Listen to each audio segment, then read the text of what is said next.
You can start. Go ahead. Okay. All right. Welcome to episode number 30 of Taking the Credit. This is a very special episode, in my opinion. I am very much looking forward to today's guest. This is somebody who I went to high school with. We got to know each other a little bit in the hallways, and Man. he's made a lot of professional moves since high school, and we've kept in a little bit of contact recently, so it's exciting to have him on today. Here is Doug Hamilton. Welcome, man. What's going on, guys? Not a lot. I mean, we're just trapped inside pretty much, but making the most of it. We kind of love it, actually. Oh, yeah. Yeah, you're not the only ones, man. We're all trapped inside, I think, or supposed to be, at least. Yeah. How much of that have you been following along with?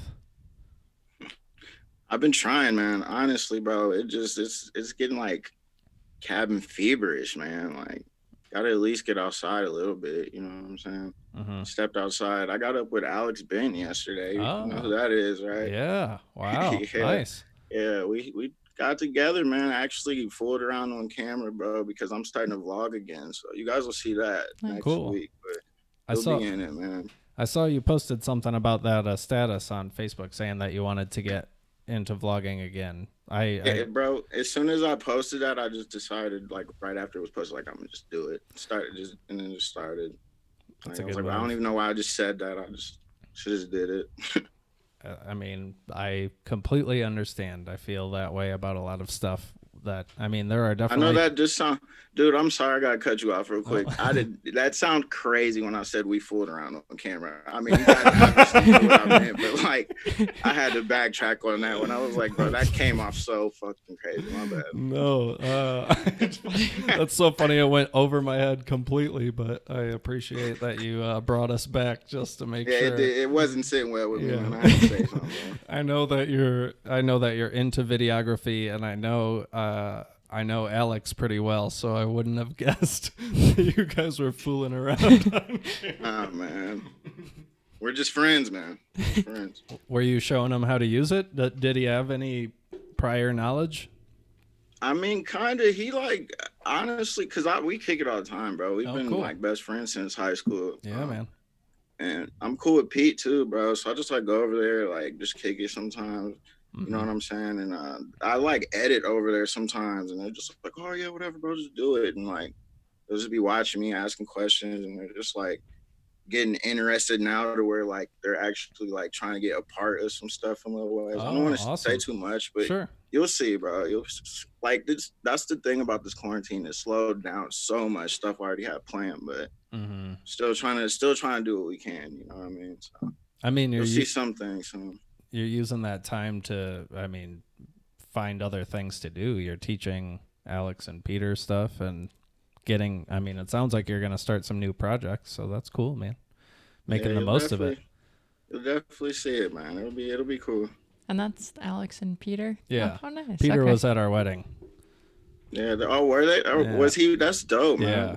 Yeah. I see him all the time, bro. Yeah, that's man. dope. He's funny. Those were like my two first friends when I moved to Portage from Decatur. No doubt. I did not know that. Yeah, we used to hang out we hung out pretty much all the time until I moved out here, but those are some grade A quality people. So that's cool, man. Alex was one of my first friends going into high school because I was a grade under you guys. Right. I don't know if you remember that. Yeah. Yeah, he was one of my first friends, bro. We ran track together all 4 years. Like, yeah, we've been close for a minute. His parents are dope.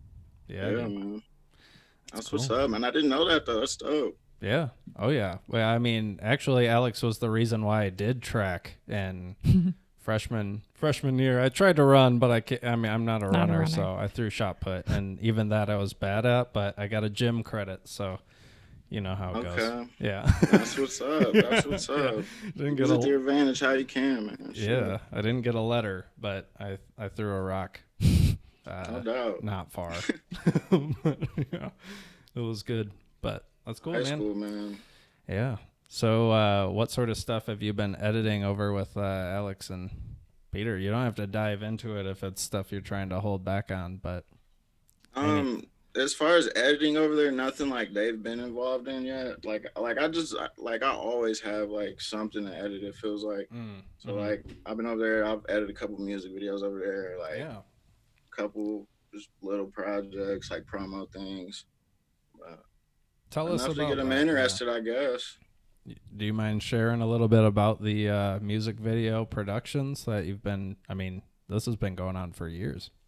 Yeah, 10 years, man. I guess, dude.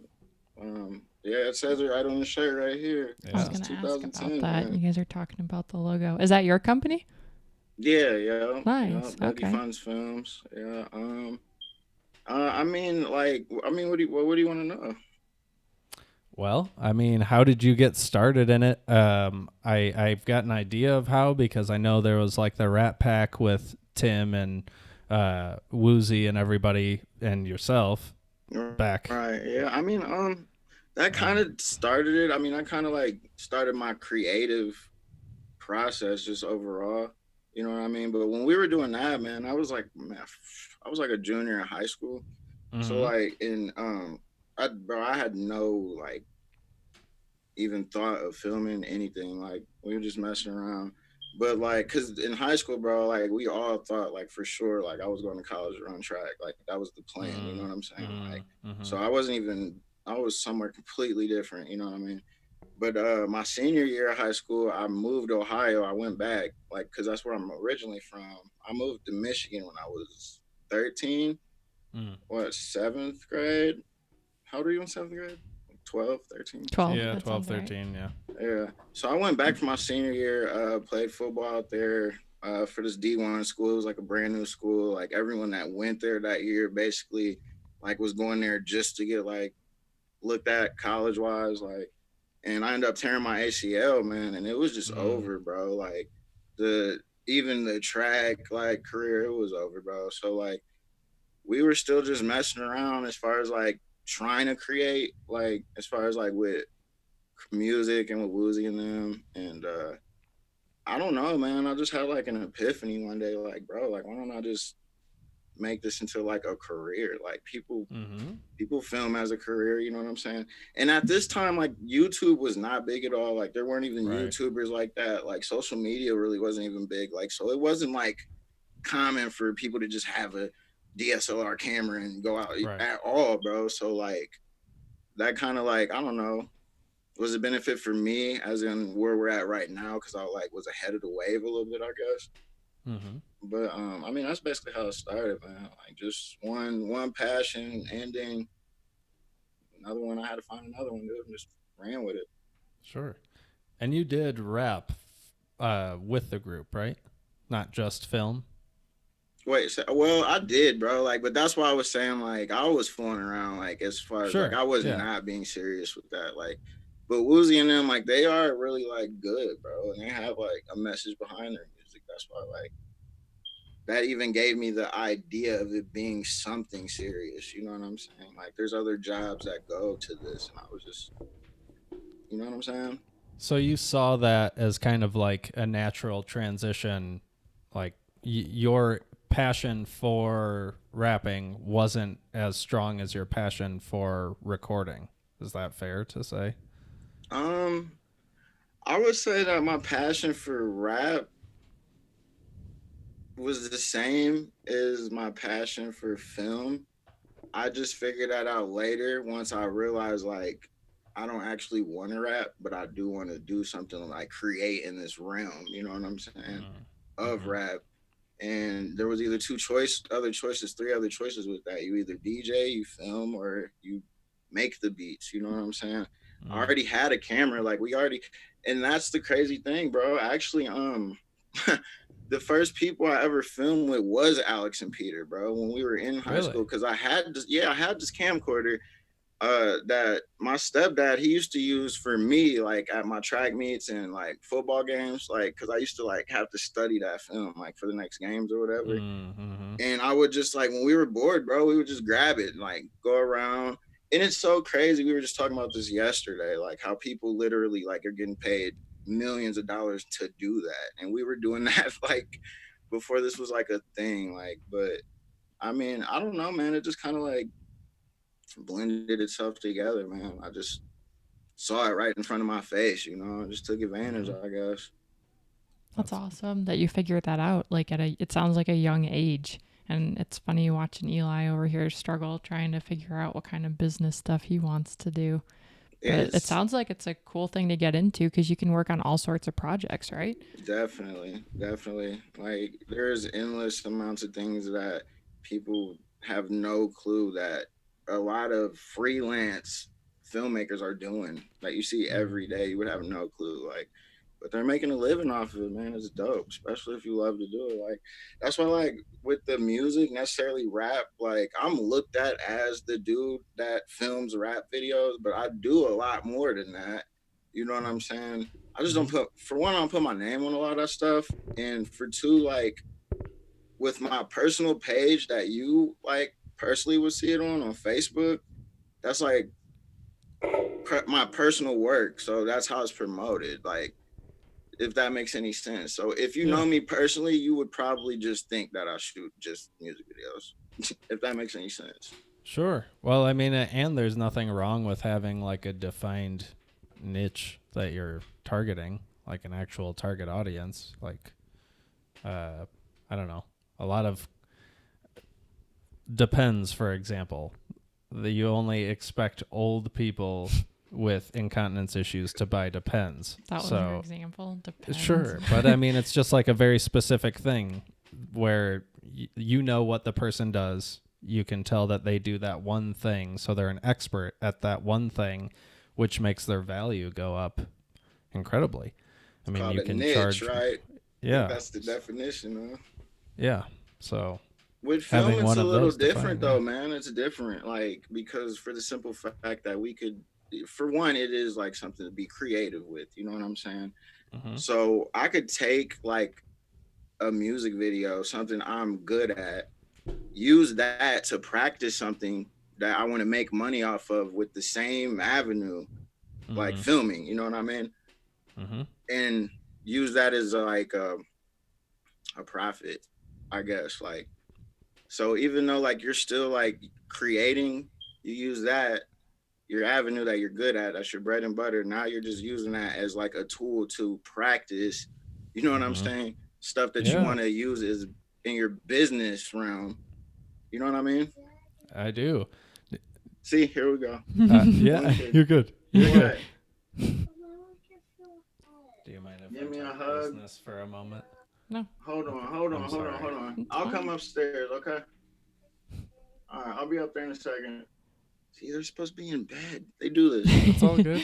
I It's all can't good. do it. This is not our house. This is their house. Like they run everything. I can't do anything I want. Like they know I'm doing something I want to do, so they make it about them. It's all right. You, yeah, it's okay. We don't have kids, and Just a dog. yeah, just a dog. So, Yeah, yeah, jealous, completely man. get I'm it, man. jealous. I wish I had just a dog. No, I'm kidding. I'm kidding. We're glad we have just a dog. So We I can get it. barely control her. So. Yeah, Enjoy yeah. it. Take an extra nap for me, bro. Seriously. Will do. Cheers to that. But as you were saying, you get this opportunity when you're working on projects to try ideas that you want to use in the future, like you're practicing skills that you're going to use later on bigger projects. Exactly. I Exactly. started a business, but right now, unfortunately, because of the coronavirus, you can't come into contact with people. But my business idea Yep. specifically targets older adults, and older adults are most at risk, so they are the least likely to be able to meet with me right now. That's fine. And But the when you say older, like what exact like age bracket do you I'm classify that actually as older? specifically targeting senior living facilities. Okay. So the idea that I have is to record older people's life stories. So sit down documentary style, just like Okay. the podcast. So I get the experience of how to set up lights, uh, what my focal distances mean, what my aperture needs to be set at. I get that experience with the podcast. When I transition this into offering a service to the facility, like, hey, you can offer this to your residents. I can come through and record like sit down with somebody for like 2 hour sessions or something and record their life story or their favorite memories, then I am using this platform as a way to practice how I need my camera set up, where I need the microphones, where I need my lights, you know. So it's kind of nice. It's Yeah, relative man. in the sense that it's like I'm just using this to do something else with it that should hopefully make No money. I mean, I doubt. think there's value in it. So yeah, And that's looking your forward to doing that. idea, you know what I'm saying? Which makes Mm-hmm. you, want to keep doing it, bro. It's gonna, because there's obviously, like, there's days where you just don't want to do this shit. Like, it sucks, bro. But if it's something that, Mm-hmm. you come up with, you create, people get behind, bro, it kind of like softens the blows when those times come. You know what I mean? And that sounds dope to me, bro. I'd watch it for sure. Well, yeah, and I appreciate that. The idea would be to like release each story as a podcast episode on my end, so it's like they get the story for their family and the recording, and I get to promote the company on the back end. But I'm working on that. Looking Right. forward to being able to do it. But yeah, it's exciting for me. I just nailed down the logo and everything. I mean, it takes a lot, as I'm sure you know. Yours is dope.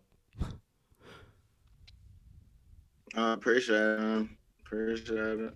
I honestly have thought Yeah. about changing it multiple times, but like it's just people know it now, so it's like that'd be stupid. But I appreciate it, man. I was just glad it's something that would I stick. Yeah, I honestly don't know what you would change about it. I think that it's like perfectly simple and yeah, goes along with what you do. Simple, sexy, bro. That's my saying, bro. I tell people Yeah, that all the that's time it. when I'm shooting for them. I'm like, bro, simple, sexy. You don't need all of that. It's like they Hmm. get it. The point is gonna be made. Yeah, well, and even more so in probably like commercial photo shoots, or if you were like recording promotional content for a business, then simple is really what you're aiming for. Exactly. They don't even want creativity. They're like gray backdrop, uh, film them like 3 feet away from a wall. What were we watching the other day? It was like some weird commercial, and then we were like, "What was that for?" And it like was I don't I can't remember what it was. Yeah, I don't remember. There was too much That's going on. yeah, that's why we don't know because it was poorly done. Yeah. Wow. Well, Yeah, was it worth it? Take it. happens. It wasn't. No, I don't Yeah, we remember. don't I don't even know even what it know. is. Oh, So yeah. There was some like Disney commercial too, or maybe it was like a hotel commercial, but like there were people in a hotel and then there was something on their TV. Like it was a completely different brand. Oh And then yeah. it cuts to like the end and then it's like something completely different. I was like, I would have thought it was what they were looking at on the TV. the It was very advertisement bad. there was Disney was trying to let everyone know they own everything. That's all that was. Sounds about Just right. reminding Good you. point. I'm sold. Disney. Good Yeah. point. Good point. But that's cool. So, do you remember your first paid job? Man, that's a good question, dude. I don't think so. Oh man, bro, that was like 9 years ago. Man, it probably. I'm not even sure, man. Probably like Woozy gave me some money, bro, to do one of his Okay. videos. Yeah. When I came back, because there was a period like, because I was going to film school in Cali, and I was coming back like every Christmas break. Break. We had trimesters out there, so like I'd come back like three Mm. times a year. You know what I'm saying? And I think like that time is when like people started like paying me. I think he was the first one. Still shooting videos for him till this day. So I mean, loyal customer, Yeah. man. Shoot. That's awesome. That's residual, residual business. Mhm. That's cool. Do you feel like you learned a lot in film school? I feel like I learned enough to know what I need to learn on my own now, and that's why it was worth Mm. it. Nice. A Mm. lot of people say Yeah. like you should go to film school just because of like the connections and all that, and you gotta like everyone's not going to go to your school, bro. Like that's not necessarily true. Like True. The same year. But I mean, like, if you really, people learn different, man. A lot of people can't even watch a YouTube video and pick up what they're saying. Like, they literally got to be hands on, have someone right next to them, you know. And it shows, bro. A lot of times, like, there's been, and it helped. Like, I'm glad I did go to film school because there's a lot of jobs I did get for people that were hiring that, for the simple fact that they knew I went to school. Just that alone, like, I got the job over the other people. And it showed, like, because we'd be on set and they're like, okay, like, let me go get a flag, go get a C-stand. These people don't know what that is. I'm the one picking it up. I'm the one grabbing it. They remember shit like that. You know what I'm saying? So just that alone, that little separation, yeah, it helps, man. But so I quit. I just quit. I quit in enough time, like, where I didn't get enough debt. But I knew, like, what I need to learn now on my own. So yeah, jealous of that, man. yeah. Finishing grad school soon, and I did it to myself. That's dope, though. I mean, okay. Like, that is, man. Like, a lot of people don't have the even mental capacity to do that shit. You know what I'm saying? I agree. Sometimes I wonder how I've done it for this long. I mean, it's almost 3 years of this just grad school, but I think it'll be really useful. Like, stuff that I've learned is how to talk to people, and now part-time I work as a therapist, which helps me even more know how to talk to people, which I can use in these conversations with older people and having them tell their life story and making sure they feel comfortable with me prompting them or whatever. So it's all going to benefit in some way. But and then I can quit my job. Yeah, and then Kirsten will quit. All right, here I come. I'm coming right now, okay? She wants me to give her a hug so she can go to bed. You can, yeah. I think, and it's going to stop her from coming down here too. So I'll be right back, man. My bad. Sure. Do you need to reset your camera? I'll try to remember to ask him that when he gets back. Good time to hug the kids. Hug the. We should hug our kid. No, I don't want to hug her. She stinks. This is fun. This is very interesting. I didn't know he had like his own business, which is cool. Yeah. Like 9 years. Yeah. That's where you'll be in 9 years, hopefully. Yeah. Successful business owner. One less child. I can quit my job. Yeah. Yeah. No, Doug's a cool guy. And I mean, I knew him as an incredible athlete from high school. That's crazy too. Track. That's awesome. Yeah. Sprint like so fast, and long jump so far. Nice. But I, like he said, and I was a school year above him. I think we're all the same age. But he said he went to a different school when he was a senior, so that would have been the year after I left. So I mean, we just really haven't been in touch like that until recently. So I think a lot of the camera podcasting stuff, like, he sees that I'm getting interested in recording stuff, so it draws more attention to us linking up and it making sense.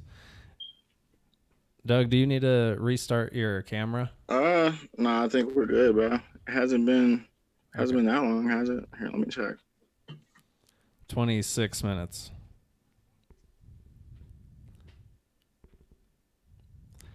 Yep.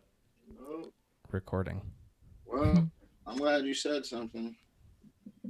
Yeah. No problem. This one died, but is it like a camera that doesn't have like the additional batteries attached to it, sort of thing? So actually, even the camera that we're recording on now, all cameras that are like photography focused have a limit on how long they can record.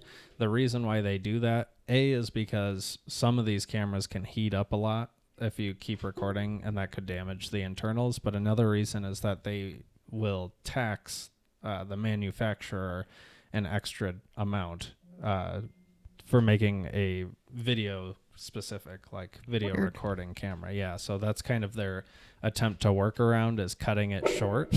Now this one will record endlessly, which is strange because it's so much cheaper. But yeah, anyway. Yeah, so that's why I had to restart. I just put a hack on my camera so it doesn't have to restart now. Yeah, Nice. that's I just dope. figured that out yesterday. So yeah, that's Clutch. why our last episode cut out in 30 minutes. Oh yeah, Video yeah. I was footage. watching that, man. I didn't even get to that part, but I was watching. I gotta finish that one. Yeah, I watch like every Yeah. episode, bro. Like, I'm a podcast Nice. junkie, bro. Like, so Thanks, man. Yeah, I appreciate it. It always surprises me that anybody pays attention at all. You know, some people do, and actually, like some of my friends who I talk to almost every day listen to it, and I think, don't you already know what's going on in my life Yeah. all the that's how I time? feel But sometimes. But I feel you, uh, bro. That. This episode's yeah, gonna but blow your shit up, bro. Because people, yeah, I don't even Nice. mean to be like, I don't mean to no, come it's off like true. that, That's but what bro, I was I'm hoping never for. on camera, and people always want me to get on camera myself, and I never do it. Hmm. So like, yeah, I'm glad that I'm glad you reached out. It's something that you can have on your platform, but it's also, I already know that it'll have an effect with ours. Like even when I have my brother on, it does People would prefer extra. But someone outside of myself. no, So it's boring. not. It's not you. and I'm a fucking. It's just having. Am I the first black guest? Am I? I think so. Boom, Is that right? Yeah. boom, token am. black guy. Yeah, bro. Oh People are man. gonna lose their shit. Oh, They're gonna be like, they're not racist, bro. Fuck with them. Thank God. People are gonna love you guys now. You're fucking good. well, I appreciate that, but I also am pretty surprised. Is that Nah, that was a true? joke. Not to say that people would think you were before this. No, But no, no, no, no, no. I just thought No. it was But funny. yeah. It's gonna be a Okay. different look for sure. I'll just say that. You're right. Hey, I appreciate it. I appreciate you. My half Puerto Rican doesn't show, so it's good to have you on, Doug. Thank you for being It's all here. good, man. It's all Yeah, fun, bro. we gotta get that international audience back. Before we cut out all the episodes, like the earlier episodes, we started getting a strange amount of following in like Random South America places. and the Philippines and stuff. Yeah, it was kind of interesting, but we'll get them back. Thanks to Doug. Bring them all back. We're gonna make something happen, man. But yeah, man, I've been Yeah. watching your photography, bro. I do not have like I don't know what it is, but I love filming way more than I even like photography one bit. I hate it, dude. Mm-hmm. I appreciate it seeing it from other people because I know I don't like doing it. So I like the shit you've been putting out though, man. It looks dope, man. I Coming up appreciate with it. concepts too, man. Like it's dope. Yeah, thanks, man. It can be challenging. Like you said, if it's not something that you're really driven to do, it's hard to be motivated.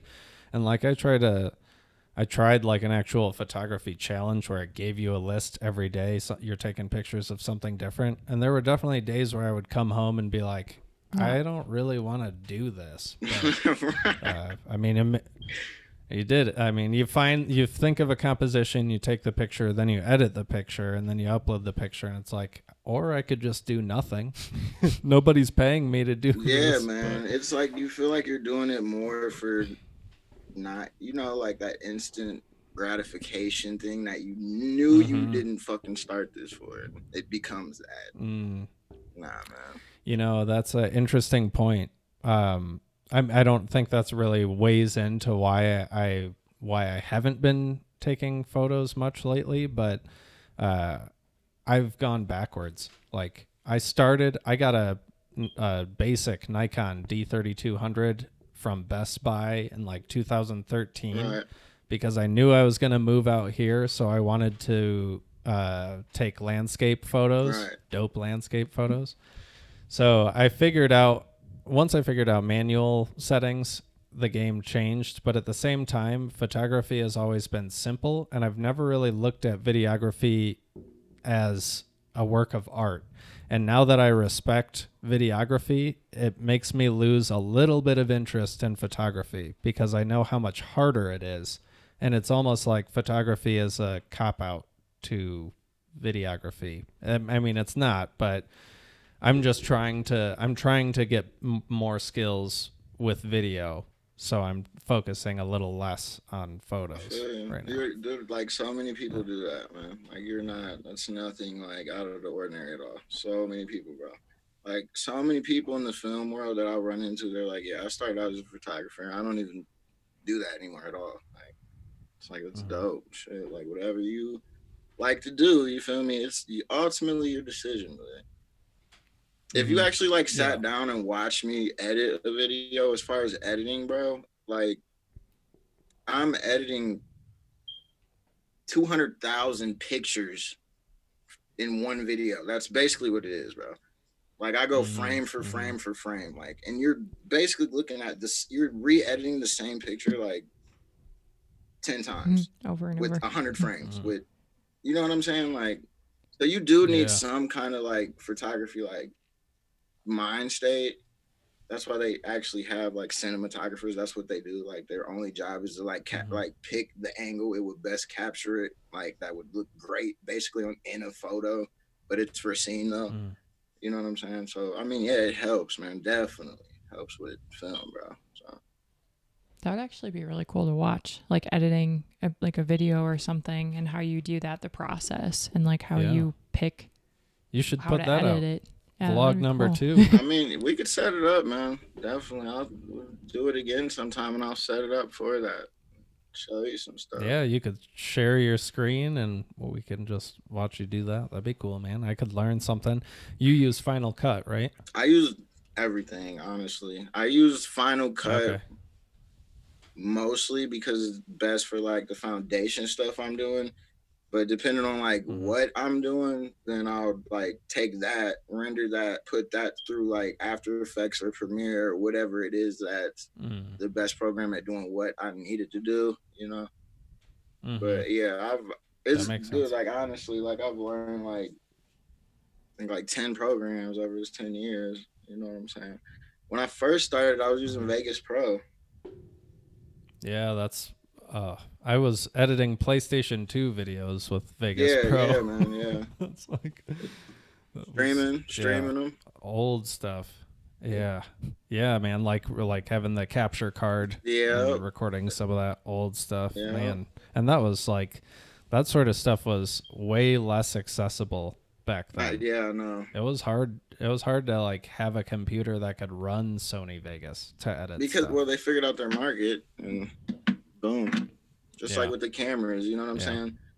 Like even like I Mhm. don't even think 5 years ago, bro, you could go to Best Buy and get a Sony DSLR. Like now you can, bro. You can get a $2,000 Yeah. body separate with lens at Best Buy. It's like nuts, man. It sucks kind of Yeah. because it waters down what we do to an extent, but it's like then again it doesn't because if you're really good at this, Mhm. like you will instantly pop out over all of those other Mhm. people. Like I think that was one of my challenges with photography is that it's such a saturated thing and iPhones can take like her iPhone can take such a dope photo quality man, yeah. wise that it's almost What's like the point? I mean and now they have the depth of field feature on it too, so even that is kind Yeah. of taken away from They got three DSLR. different So depth of field, like three different lenses literally on the phone, bro. It's like, yeah, what's the point in buying a camera? Like, that's what they want you right, to and think. That's then what they want no, you to think. right. Well, and you can put apps on your phone to control the exposure and everything manually, which then it's even more like, why would I buy a camera body, this lens, and this lens, or a large zoom lens to be able to even try to compete with iPhone? I'm sure it's working a lot of people away from DSLRs, but at the same time, it's more competition in that space, which I think makes videography stand out even more because you have to know what you're doing. If you want to get away from auto settings in video, it's a lot harder than just getting away from auto settings with photos. Right, right, definitely, definitely. And But if you know what you're doing, then you're not gonna pick up a phone, bro. Like you're just not. I don't yeah, know. Not filming wise, photography. Once again, like I don't know. I haven't done that in sure. so long. I have no clue. But if you're Yeah. filming, no way, bro. You're I, gonna pick up a camera. You're gonna get a lens, a couple of different lenses. You feel me? I mean, even your A6000. I've got an A series Sony as well. They're more than capable of taking awesome photos. But yeah, if you're not interested in it, then you don't use And the that's a function. 10-year-old camera. And then once I'm hearing, I keep hearing with iPhone like they make malfunctions in the phone once the new ones come out. I don't know if that's true or not, Yes. but I'm not. Yes. I've been saying that Yeah, for I'm a not long going to time. risk it though. Like when it's, especially when like people are paying me money to film this stuff. You know what I'm saying? Oh yeah, yeah. No, I hear you, and I don't think that we're at a point in time where you can show up to a job A with phone. a phone and be like, "Here to do your commercial." People will be like, "Get out of here." Here to take your wedding pictures. Yeah, yeah. People are doing that now, It's and I crazy. mean, I guess there is something to say about like if you know how to work light and you know composition, then you could be a better photographer using a phone, but it's a hard sell if you're showing up at a wedding or something with a phone and you're like ready for action. But yeah, I try not to care too much. I don't take pictures with my phone. I still have an iPhone 6. I'm like as long as I have the auxiliary port, I'm good. I want to listen Well, to headphones. whatever works for you, man. Definitely. Yeah. Yeah. But what's your next project, Doug? What do I got going on? I'm shooting a music video tomorrow in Detroit. They're you remember the Palace, bro? Pistons old stadium. So like they tore Yeah. it down, but they didn't. You know how Detroit does? They leave like the skeleton of the fucking building. So we're about to go in there and shoot a music video. It's gonna be fucking sick, bro. That sounds really cool. Yeah. I like the creepy, like half torn down looking And places. they still got Yeah. like Pistons like banners in there, like semi ripped, and they got like the painting still on the wall. Yeah, it's gonna be Really? dope. No shit. That sounds cool. That sounds really cool. Yeah. Yeah. So what sort of equipment do you bring to that shoot? Depending on, well, it's not like a shoot like that. I would bring something typical. You know what I'm saying? It's specific for every person because it's like a song. You know what I mean? You're going based off of what their song sounds like, what the feel of the beat gives you. You know what I'm saying? The atmosphere is what you want to play off of. But the way his song sounds, it goes like with the like, you know, I guess you would say basketball theme, like whatever you want to say. So I'm basically just gonna bring two cameras, three lenses, a 50 for sure. No matter what you do, where you go, you need a 50 mil lens. You know what I'm saying? I'm gonna bring a light that I have that is wireless that I could put. It's like basically like tissue paper, but it's called a gel. I don't know if people know what those are. Yeah. Yep. But yeah, you can change. You can put it on top of the light. It'll change the color, whatever. So I'm gonna make it green, and I'm gonna have that on the wall, and I'm gonna turn that into a green screen on the wall. You know what I'm saying? And have clips of the Pistons with him rapping, with him in front of it that's rapping. Cool as hell. Yeah. Oh man, in that ghostly arena. And we'll probably get really like, cool. you know, That's cool as hell, man. They don't see everything's closed, man. So you got to think, bro. Like I do stuff like that. Like I'll literally like be at the store, and every time I go to the store, if I'm going for something specific, I'll always then like roam the aisles to think of what would be a $20 item or cheaper to be like dope for a music video, even if I'm not buying it right then or whatever. So like since everything's closed, Myers isn't, AutoZone is, and I'll probably go there buy some road flares or something. You just got to get creative, bro. You know what I'm saying? You know that. You know that. Yeah. That's super cool though that you're just every day walking down the aisle looking at stuff like props or stuff you can use. Was that a Red Wings logo tattooed on your wrist? Yeah, bro. Did I just see that right? It is. I don't That's know. awesome, Hold on. man. I've been looking at like 4 different cameras this whole time. So I don't know where you guys want me to look. It's probably, can you say it? Yeah, that's the one. Yep. Nice. Like, yeah, that's cool, man. 7 I years just caught ago. that. Well done. I got a lot more work to do. Yeah, I seen you. Jealous. She just got some work done, right? Like her, what? Yeah. Oh yeah. She got the tiger sleeve. It looks fucking sick. Kind That's of dope. now. Thank you. Yeah, I'm excited about it. Still have a little That bit is left to dope. do on that too. I want more color tattoos, but a lot of people don't know how to do color on dark skin. I didn't know that was a thing until like a couple of years ago. This is literally like the only color one I have. I got this one and one other one. Let me see. This Pinocchio right here. Oh, You okay. see it? Yeah, Nice. I can see it. He's colored. Yeah, orange hat. Yeah, I got the. Is that a green shirt, red pants? It's not. It's It's legit. blue. Blue Oh, tie. well, that's Blue probably just tie the and red camera. pants. Nice. Pinocchio. That shows up. Yeah, but Pinocchio. Red should show up on anything. you said what?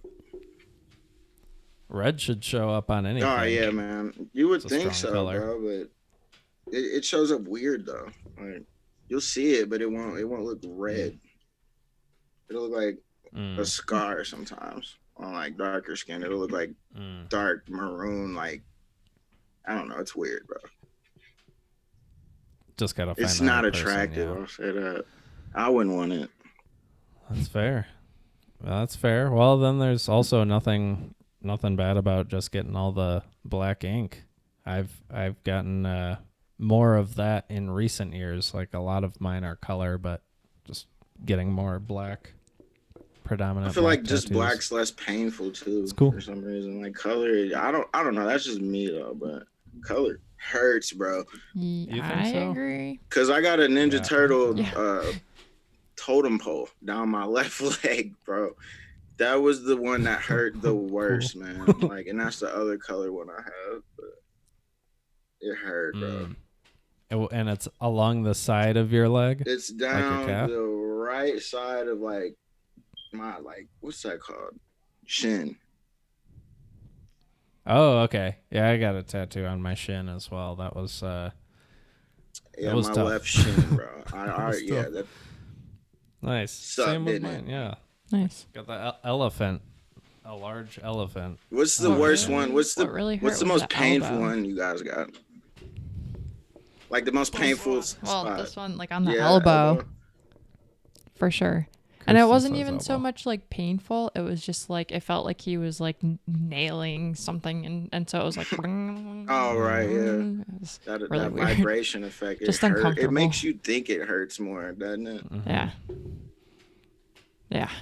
You feel it on the bones. Yeah, I don't really know which one hurt the most. I think a lot of it has to do with how long I was sitting there. I'm not sure. And the artist, some artists push harder than Very true. others, but I've got one on the back of my thigh that hurt. That sounds like terribly. it would hurt. And I've never even thought of that. And it sounds like it fucking would. Yeah. Yeah, it was pretty bad. And like as I was getting it, they're like, "Did you try to pinch your thigh to see like what it would feel like?" Oh. No. Oh, it's bad. But Yeah. that one was pretty The rough. only thing I've had close Then to that was when they mean- gave me the allergy test where they prick your back and the back of your leg to see what you're allergic to. Oh, Just yeah. from that, I was like, I never Oh, want that one? anything on my back or the back of my legs. I'm straight. They only did my back for that. They didn't get the back of my legs. I was on allergic the to so allergy much stuff. test, That's probably but- why they had to keep pricking me. Mm, Running out of room. yeah. Yeah. Other than that, I would guess probably just the ones that I sat longer for, like the one on the forearm. That one, we were there for like 8 hours. That was 8 insane. hours? It was like Straight? 6.5 hours, I think. It was a I long swear, time. 8 hours. It was like 7 or 8. Bro, Yeah, it you was were a an long time. animal. I was tired. I You was like, were- I want to yeah, go I- home. So is she. I feel like I know. would just get so. I couldn't, bro. It's one of those things where it's like I hate it and I want it to stop, but I also don't want to walk out with an Right. unfinished tattoo. So it's like I'll just power through it and do as much as they will do in one sitting. Damn. But yeah, with that said, we got one on our honeymoon, these hearts Stupid little somewhat hearts. matching hearts with different colors. But other than that, I haven't gotten one in a while, so I need to. So, how long have you guys been Yeah. married? What was your most painful one? August. We got Nice. married in August. How many months? Has it is been a that? year yet? Seven. Not quite, No. no. Yeah, not a year. We've been together for almost 5 years. Is that right? I don't know. Almost That's 5 all years, I test think. run, anyways, man. Once Yeah. you're married, bro. It's totally different. Totally different thing. It's kind of the same. I mean, she might be a little more gross. Yeah, Well, that's yeah. what I was Let me thinking. correct myself. As far as how the public views you guys, that's the difference. People like how long you been married. You feel me? I don't Oh know. yeah. Yeah. I tend to lead with how long we've been together to try to soften that because Soften it. people definitely have that like, oh, you haven't been married that long, but nothing has really You know what changed. you guys I should just mean, say when they ask you you got that? to know what you're Just say you signing up for. forgot, and they'll feel you like, yeah, they've been married long enough. How Yeah, long you that's been probably married? a good point. Another thing we get, I don't even know. Yeah. That dude, that Yeah. they know you've been married long enough. That's what that means. That's fair. Maybe we'll move to that because another question we get is how we met, and we're honest. We met on Tinder. Should just That's say how we met a couple But times, and then we met. yeah, Yeah. I think there you that go. we might have to just change our whole story. I don't know how long we've been married. We met a couple times. Where did we meet? A couple of times though. Yeah. At the park We met at the park. in my convertible. It's your story. That's the thing. He was It's wearing your a purple story. V-neck shirt. We met. That's Yeah. how we just met. Sounds good. Thanks. I like Tinder. I'm okay with saying it. Yeah. People can know. It's not. I hear it's not like it used to. Like it's way bad now. That it's just like dudes looking to hook up. I don't know. My best friend is on Tinder, and she says that the guys are just real trashy. Oh, I mean that's kind of how it was when we. I were feel like using people them that too, use those but- apps are Yeah, usually that's true. just people that are like looking for people, but they're in a place that they're not from. So that's what they resort to. I've never personally had to use any of those, like ever. Like That's good. that's why Yeah. That's why like I'm like if I was like in that situation, I'm sure I would be on that shit. Like, you know what I'm saying? Mm-hmm. Yeah, I moved out here from Michigan, and I didn't know many people. Like the only people I knew were also people from Michigan, and I pretty much stopped like going out and drinking when I moved from Michigan. It was like, oh, there's more stuff to do Of than course, just go to the yeah. bar. So it's like, well, I'm not gonna meet somebody because I'm at the bar. The Kalamazoo will do yeah, that I to don't know. you, man. It is something so weird. And I'm here right now. That's where I'm at. I don't know if you guys knew that or not. But I figured you were hanging Yeah, out with yeah, the yeah, yeah. Bentons, so and I pieced recently it just together. moved Yeah. back from here from Ohio because I'm originally from Ohio. I think I said that earlier. But I like I don't know. I have a tendency of going back and forth just because of my family. Like they're all getting like older. You know what I'm saying? It's just weird, bro. I just feel like I always got to just be there, and then I got to be here. But the mind state of people and the like, just the atmosphere and the energy, it is fucking completely different, bro. Even though you're still in the Midwest, like it's still like these people are completely different, like. And that'll make you think, bro, like, yeah, if you don't move around too much, like where you're currently at, man, you might get in a certain funk or way of life or, a certain mind state, bro. And it sucks, man. For a lot of them, in all fairness, for a lot of them, it's not bad. They're like, well, this is what I do, and it's fun, and that's cool. But you're right. When you take a step back or when you move around and then you take a look back at where you came from, it's like, wow, that's all I really did was just hang out and do here, party, bro, is pretty just much. drink, go to back to the same bars. I mean, bro, nothing against them, man. Like, right. It's you've just learned. Everyone's different too, man. They might actually because be of happy your experiences. Doing that shit. Me, I'm not. You know what I'm saying? Like, but live your life, dude. Yeah, I think that's the thing. Just recognizing that some people could be happy doing it, but it's not for you. It's not for me. Not for it's everybody. Not for us. Meh. I mean, if we party at home. And then you will party in Yeah, what you think is your definition of partying, and you will be absolutely okay with it. Right. That's how I am, bro. Right. Exactly. Yes. Yeah. like stopping before the point where you would get a serious hangover, and knowing that and respecting that. Yeah. Do you get more work in Michigan or in Ohio? Actually, I get my most of my clients are in Ohio, bro. Okay. Most of the people that most of my mass market is in Ohio. I don't know why, but it is, man. I mean, like the access to a like professional videographer is more like it's less than out there. I know you guys heard that one. The cameras just went off, Beep. but yeah, it's the demand is way higher out there, bro. Is that a camera that you gotta turn back on? Yeah, this back one, man. I think it's done though, bro. Oh, that's Like it's super. You, That's the A7 II, bro. That thing's hot. It's got a big SD card in it. It was filming on XAD and all that. That I okay. think I gotta let it cool for a second. This one's still filming though. That's this perfect. one. Yeah. I got an A7R2, and you were saying earlier like how you could go to Best Buy and get some of these things for pretty cheap now. I got mine on eBay used, like hardly used, for such a deal. It's crazy. But I would suggest if you end up using that A7 II to record longer, you should definitely be able to do the same hack that I did on my camera with the A7 II.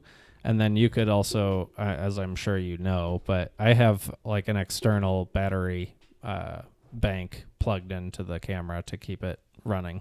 So it keeps some of the heat off of it. I definitely want to learn your technique on that. I just honestly, I didn't want to like tweak the cameras too much today because I gotta like have them like ready, first thing in the morning. No, you know what I'm saying? And I was actually, as soon as we get done with this, gonna like literally like put them semi together, render them, and send them to you tonight, man. Oh, so cool. You do what you guys do. I know you guys have been dropping these episodes pretty quick, man. That's what's up. Yeah, I've got a pretty I got a pretty solid system of editing.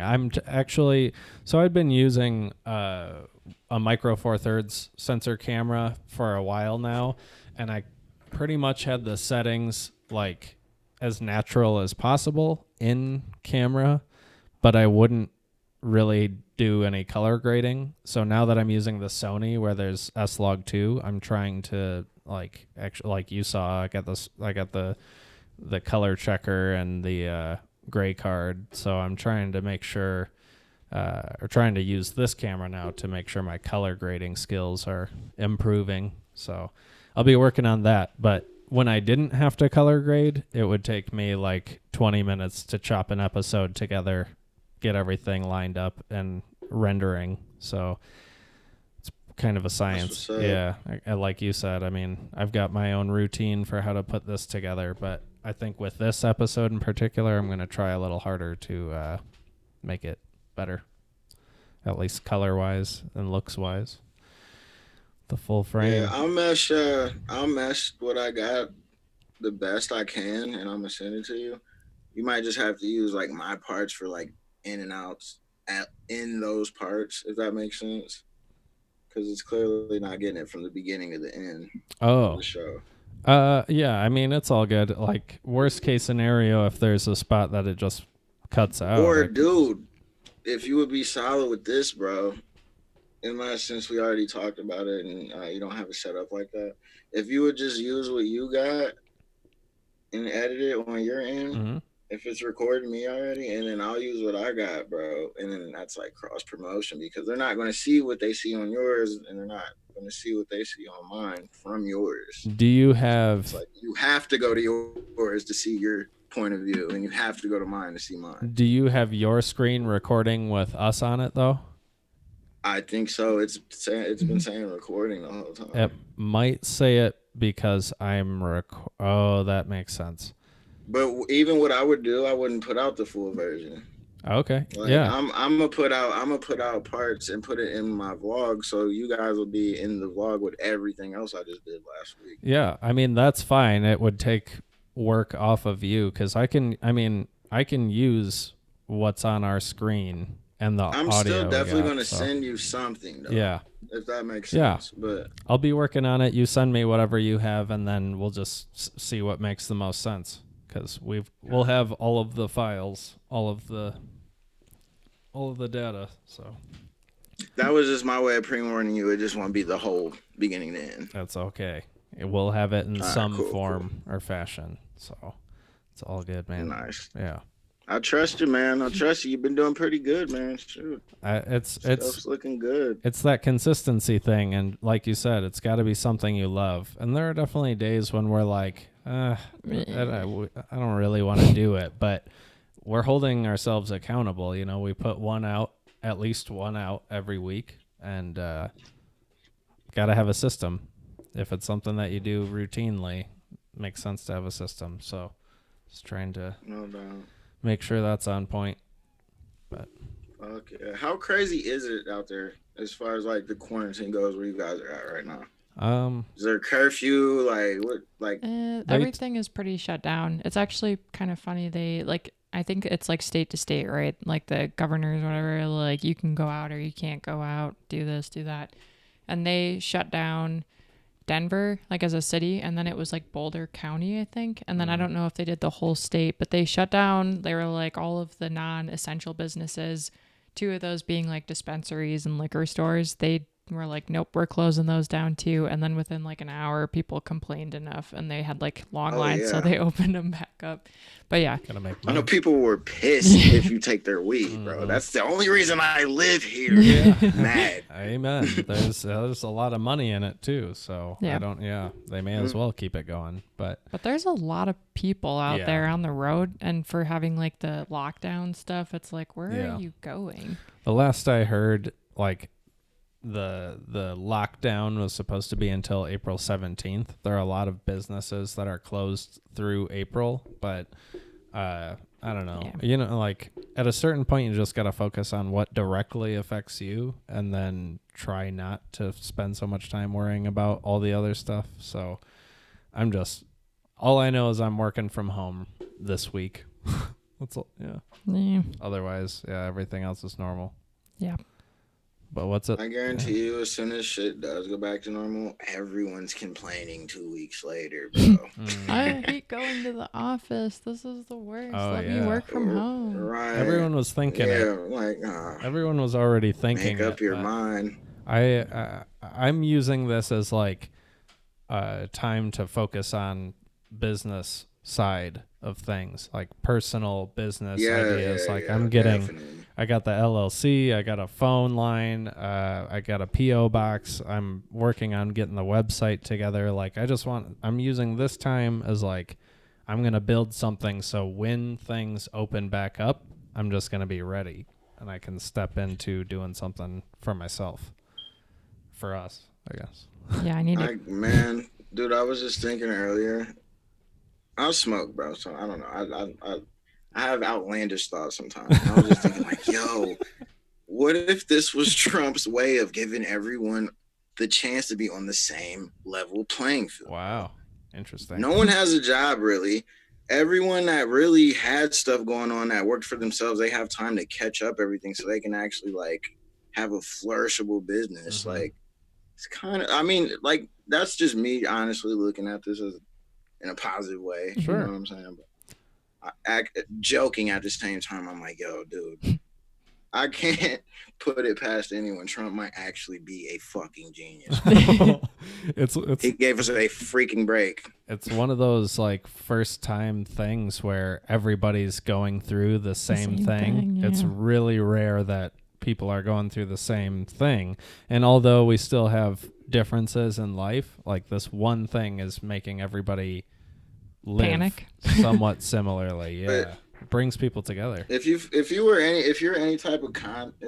like conscious in any type of way before this happened, you already knew that it took something tragic like this that was out of everyone's fucking, you know what I'm saying, power or whatever to get to this point. Like they're talking about the earth's been healing itself for like the past week, bro. Like the water in Italy's clear, all this stuff, bro. And it's like, what do you guys do? What did you think? Like, yeah, we're messing stuff up. Yeah, it's us. Like, what did you think? But I don't know, man. Some people are selfish and they're just pissed they're in their fucking house. Whatever. Yeah. I like it. I like being at home. We like it. But I work from home I don't mean, anyways. yeah, you guys are fine, Yeah, obviously. no. But it's interesting that you even bring that up, because it's like Ronald Reagan, when he was president, he was talking about Star Wars, like shooting Russian missiles out of the sky that are trying to attack America, and he called the program Star Wars. But he said, like, when he was making a speech about it, he was saying that, like, the only thing to bring the world together would be an alien threat, like something outside of Earth. Exactly. Yeah. So Something like that. Something out of all of our control. yeah. So That we all exactly have to that. deal with at the same time. Right. That's what brings people together. But it also like But why would he use aliens as the example though? Yeah, why not the reptilian people that my grandma likes to talk about? you got to use aliens, because you can't say like the only time the world will come together is if the Japanese attack. It's got to be like something that affects everyone. And I guess you could say that with this virus, because it is kind of an alien attack. Like we Yeah, can't. yeah, it's a foreign thing. Yeah. So it's interesting. But you also learn a lot about people in this, like whether people like to complain, their motivation for whatever it is, like their likelihood to become depressed. There's a lot that you can measure on people just being stuck. Right. So you're judging. I just know we're in a day and age where if people use certain words, like they're like hang on words that turn people off on the conversation. Mm-hmm. Like you don't even want to hear like the point of it now. Like that word alien just turned people off. They're not even listening now. But I mean, I get it. You know what I'm saying? Like you can, I'm sure like people don't think about everything down to the detail like that. You know what I'm saying? Yeah. But, Well, I definitely mean like a Martian, not like right. not like a different way of alien. But yeah, maybe our 8 listeners tuned out when I said that, but that's okay. No, that's not. I was thinking about the dude you were quoting. Oh Yeah. Like, Ronald Reagan. Who was his audience, bro? Like, dude, that was back like before women could even like speak outside of the house and stuff. Things are way different now. So yeah, which is good and bad, I guess. Yeah, we have curfew out here now, bro. It's pretty ridiculous, man. Right. I'm actually like trying to enforce it. I think it's midnight. I don't know. I haven't really been leaving the house like that. But when I do, I see them everywhere. As soon as the sun goes down, actually, like lights on top of their hood, like and I'm not talking like police lights. Like they actually floodlights. have like, yeah. I'm like, yo, like this is real or what? Like, they're serious. I don't know, man. Kalamazoo, because they have like Kalamazoo cops. Of course, they're going to be like county sheriffs, and then there's the Western police, like Western Michigan University police. There are a lot of Michigan's cops. just a police state anyways, on top of all of that, bro. So yep. Yeah, I mean, I don't know, man. I think a part of it is like people are trying to be serious about it. I mean, obviously, you don't want to be stupid, like be smart about it, but like I agree where we don't want to like overreact instead of like we don't want to underreact instead of overreact. Like we would rather way overreact and then look back and be like, well, at least this didn't happen. And instead of like not reacting at all, and it's like, yo, we are so fucked now. Like, so yeah. I mean, it's just better to stay inside. Do you have any worries about that when you're like going out to shoot videos? I know that's why I really haven't been. Bro. Like I went to Alex's house, and then my homie tomorrow, like I talk to him every day. You know what I'm saying? A lot of these people here in Michigan that hire me, like I had a relationship prior to like this film thing. So like I kind of see them on the regular. I talk to them on the regular. You know what I'm saying? Okay. So like, yeah, I'm just with one person basically. If not like me, one other person, and them, like 3 people total, and I'm there and back. Like so. It's nothing I'm too worried about right now. I don't even have a cough or haven't had a fever. I've done 3, but I'm not gonna keep risking it. I know that. Like, I know tomorrow's basically gonna be it. Cause here, I mean, I guess they're saying that they're gonna keep going about the way we're going about this until like the 17th, I think. Of I'm April. not Yeah. sure. I know it was the 13th, but they pushed it back, Mm. and I know it wasn't long. It might be like an additional like 7 day week after that or something like that. Mm. But I'm gonna use that to just sit in the house and catch up on stuff like you were saying, bro. Yeah. Honestly. Yeah. It's easy to do when you when you have projects. There's stuff that you're working on. Are you going to be able to make it to Detroit and back before their lockdown curfew thing? Yeah, man. We're shooting to leave at 9 in the morning. Oh, okay. Yeah. So Nice. yeah, it's 12 hours from now. So I think that's the time. We're gonna try to get back. You know, it only takes us like with something like that about 2.5 hours max to actually like film it. Mm. That's You know, nice. so it's basically just there and back, bro. That's I don't cool. want it to be that much. You know? That's pretty quick. I would have thought it would take longer, honestly. Man, 10 years, bro. Yeah. Like I said, Right. man. Yeah, that's fair. Just like you said, bro. You develop your method, man. I've developed a method, bro. Yeah. Basically, so It it pays works, off. man. Yeah, I meant to ask this earlier, but how much time do you spend listening to the song before you go there to record the video? it depends on how much I like it or not. Okay. That's just me being honest, bro. Yeah. But this is how that works though. If I don't like the song, I have to listen to it more Mm. because I have to like actually get into it, and I'm not, bro. You know what Mm. I'm saying? So I have to play it again, see like where he was at, like what is he talking about? If it gets like this is okay, like I've never said this like on camera or like being recorded, but people that are close to me know this. Like if I don't, I don't like your song if your video is based off of every line you said because I had Ah. no idea what to do. I just Ah. was going off of your bars now. Like Mm. you're literally when you say I'm getting in the car, you see you getting in the car. When you see ringing the doorbell, when you see him say I'm ringing the doorbell, and you see him ringing the doorbell, every scene, if you see him doing what he says he's doing, I 9 times out of 10 didn't like the fucking song and didn't know what to do, bro. Mm. That's interesting. Yeah. That's a good trick, though. You know, if you can't get into it, it's just like, well, we're just gonna act it out then. It's Yeah. straightforward. Exactly. Do it literally. Yeah. Wow. That's interesting. I guess that takes some of the effort away from your end on doing creative work. Just keeping it straightforward. Yeah. Do you That's end up fair. I still get creative with everything I do though, Sure. because 9 times out of 10, that's why they're hiring me, other than another videographer, because of like my creativity, like my color scheme, whatever it is. You know what I'm saying? Mm-hmm. So I'm not shorting you by any means. You know what I mean? But if you don't know and I don't know, well, you know what I'm saying? Yeah. Yeah.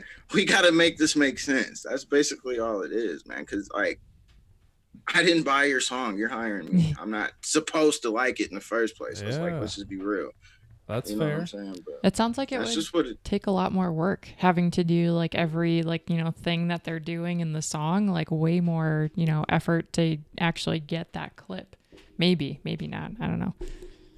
Yeah, well, they usually have to pay a lot more, and if they pay it, then I'm not going to say no. You know? That's Yeah. fair. So It's business at the end of the day. do you charge more for pre-production hours if you're like planning out what the music video is going to be? If they don't have an idea, do you charge them more? Like I have to come up Well, with what? it depends on what they want. Yeah. If they know that they only want a one location, me and my buddy at this one location rapping the song, I don't have to do anything. I basically just show up. Mhm. You know what I'm saying? I make them look sweet. I tell them like how we're gonna angle them with what backdrop at the time. You know what I'm saying? Mhm.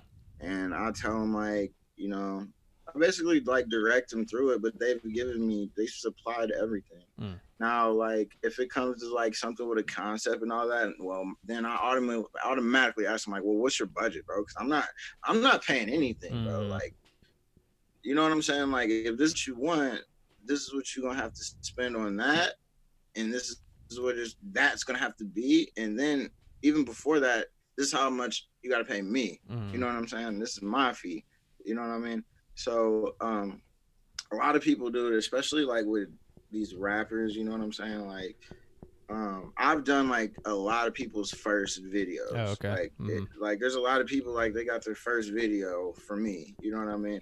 So I don't, and I've just realized this not too long ago. Like I don't like exactly tell them that okay, this is the difference between the budget and my fee. I just walk them through that myself. You know what I'm saying? But then when they go work with other videographers, they didn't understand like there was a difference between like the budget and what I was getting paid, and you know what I'm Yeah. saying? It becomes a big confusion, bro. But They got to learn how to value what they're asking for, the project that you're doing for them. right. So basically, a lot of my shoots, man, like I'm just being as fair as possible what with whoever with whatever they're getting. You know what I'm saying? You ever have It just somebody depends, bro. You ever have somebody lowball you on a project and then in their video they're flashing tons of stacks of money? Yeah, I mean, yeah, that's happened, bro. Like Okay. that obviously happens, bro. Like yes, like there are people like it hasn't happened with me in a long time. You know what I'm saying? Honestly, like uh I could truly say, like, in the past 3 or 4 years, the videos that I have done where people are flashing money, they have paid me well, treated me well, and honestly, like, are living a type of life where you could throw money in your video if you want to. Like, Sure. I'm around certain type of people that portray something and they really like live what they're portraying. You know what I'm saying?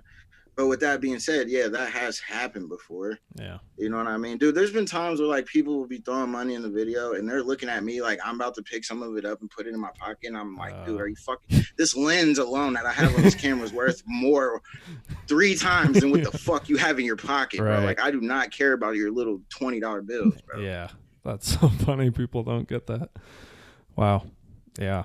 But it's people like that I don't deal with anyways. If you're uncomfortable, if you're uncomfortable about your setting, I'm really uncomfortable now.